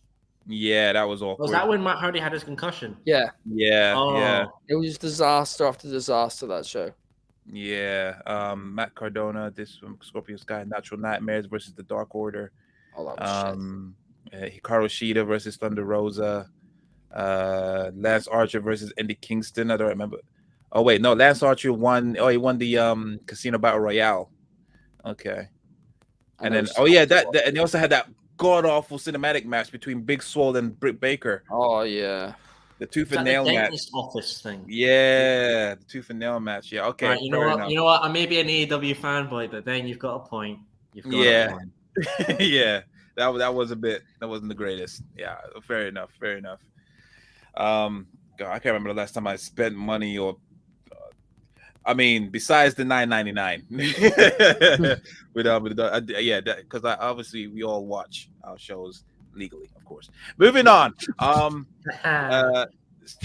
in all, mediocre pay-per-view, bit boring. Raw Rumble, but it is what it is. We'll just see what happens, and I guess we'll have to look forward to Monday Night Raw tomorrow. So that's fuck off. We're gonna be doing a review on that. You better be there. Oh, I'll be hungover. Can a Scotsman be hungover? That's the question. Fair play. All I'm excited for this week, wrestling wise, is Wednesday. I want that MJF and Punk match. Yes, 110%. That's I'm worried for it. I really am, because if it's a mediocre match and Punk wins, I swear. I'll quickly say this right before we go. I think the way it should be done is MJF wins. MJF then wins the title off Hangman at Revolution, or I'd do it at Revolution, but maybe they'd give it a bit more time, whatever. Then I'd have MJF hold it until All Out in Chicago, and then I let Punk beat him again. I beat him for the title. So MJF then has had his first reign, and it's a few months long. Punk then wins it back in his hometown. Punk then has a bit of a reign with the title, and then Darby Allin ends up beating it for him, and it comes the full circle. And Patch, in that process, he put over MJF and Darby Allin. And MJF, even though he lost the title to him in the end, he got a title reign out of it. And he's young, he's a heel, he'll be fine. Mm-hmm. I agree with all of that, Ben, but exclude the Darby and the Punk bit. What I would do is I would have a feud with Bryan and Punk, but obviously right now Bryan's a bit of a heel, right? Yeah. Do an Austin and Brett thing, switch them, make Bryan a face and Punk a heel out of that match. Then have Darby take the title off him. Oh yeah, I'd have Punk be the heel for sure. But I think if you give him the title in 6 months' time, he'd be a heel anyway. I think fans would get sick of him. Have you ever seen that thing of Punk? On them a little, Have you ever seen that thing that Punk did on the Indies where he was like holding like a fake microphone and he went up to a woman in the audience and she tried to speak into the microphone, which was obviously fake, and he just screams at the woman, "You dumb bitch, I'm not holding a microphone." I want him to do some of that shit again because he works great as a heel. I love Punk, but he's great as a babyface, but as a heel, he's exceptional. Fair, yeah, 100%. Yeah, I can't wait to see a heel turn from CM Punk. Because I miss some of his antics. Even from when it comes to the mic, I don't know why, but the one that sticks out to my mind when he was feuding with Jeff Hardy, and I think he came out in his as his face paint. Yeah, after Hardy got kicked off the company, or it was like a loser leave brand sort of thing. Yeah. Oh no. So maybe not then. So probably just before then. But I remember he came out. I think Jeff Hardy was doing a promo. And then CM Punk came out and he was just about to speak, and then he just clocked him with the mic and he just beat the hell out of him. Didn't even bother to say a word. I was like, that's badass. I like that. No one really does that anymore. So yeah, bring back some of those simple yet effective antics as a heel for Punk, and then he can definitely have some high profile matches. Whether it's against Darby Allin, so he can get his revenge back, maybe get his win back from back from All Out. I think that would be good storytelling. Yeah, it would be. And the story writes itself about Punk being a heel as well, because he could be like, I came back for the fans. You all demanded I came back. I've come back and you're already sick of me.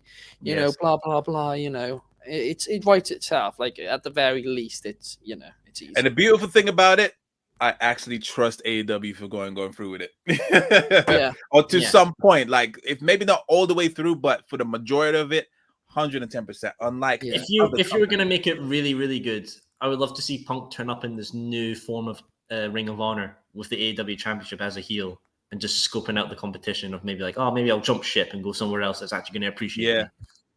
Yeah. And then we can get Punk versus Okada in New Japan. Fucking come on. Okada wants a match with Triple H. Wallad. You wallad. Does Okada have internet access, or is he just not kept up with? I don't know. I mean, I think Triple H will return one more match. I reckon he will. Oh yeah, he's gonna do one more match. Fuck knows against who. Chaos be against Braun Breaker. Braun Breaker's gonna break him in half and be like, "Yes, this is NXT 2.0 finally killing out." You know what? That would be cool. I wouldn't mind that. I think. No, then we're fucking high. And then if we can get actually Braun Breaker side plates for the Euro shop, then I actually would be happy. I'd be actually that story also writes itself, because obviously Triple H had that very memorable feud with Scott Steiner, so you could easily just write that in saying, "Look, I buried your." Wait, is that his uncle? Uncle. Well, they're not related. They're not related. No, he's not. Yeah. Steiner, he's Braun Breaker. There we go. It's back. There we go. God damn it. I'm sad now. Fucking just right there. I fuck it up. Anyway, whatever. We have gone on a tangent. We've been on here for almost 2 hours. Not to say that's it's been dragging. It's been a very eventful conversation regarding this Royal Rumble. This is what we do. We take it to the table and vent our thoughts about this company, and there's certain things that they do. So, but yeah, That has been the Royal Rumble review. Thank you very much for everyone that's been watching, been commenting, leaving their thoughts in the comments as well. I'd like to, of course, thank my guests, Ben and Soul. Thank you very much for joining us on this glorious show. That's it. Before we go off the air, a quick thing. If you keep an eye on the Wrestling Republic Instagram page, you will see an unboxing and review of the Super 7 Series 1 New Japan Kazuchika Okada figure. So keep an eye. That is a mouthful. Yes, exactly. You know, I was trying not to stumble over my words and was going over it this entire 2 hours. So I have plenty of practice. So yeah, keep an eye on the Instagram. You'll see an unboxing of this little thing. Of course. Yeah, for those that don't know, please make sure you follow us at Wrestling Republic on Instagram, as well as official_TITTT for the Take It to the Table page. And yeah, of course, I have been your host, Chaos. He has been Ben, the head honcho. He has been Soul, and of course, Ignacio as well. Thank you for joining us as well. Big shout out to Ignacio in the show. And yeah, until next time, guys, this has been Take It to the Table. Peace. Let's close it with a shot.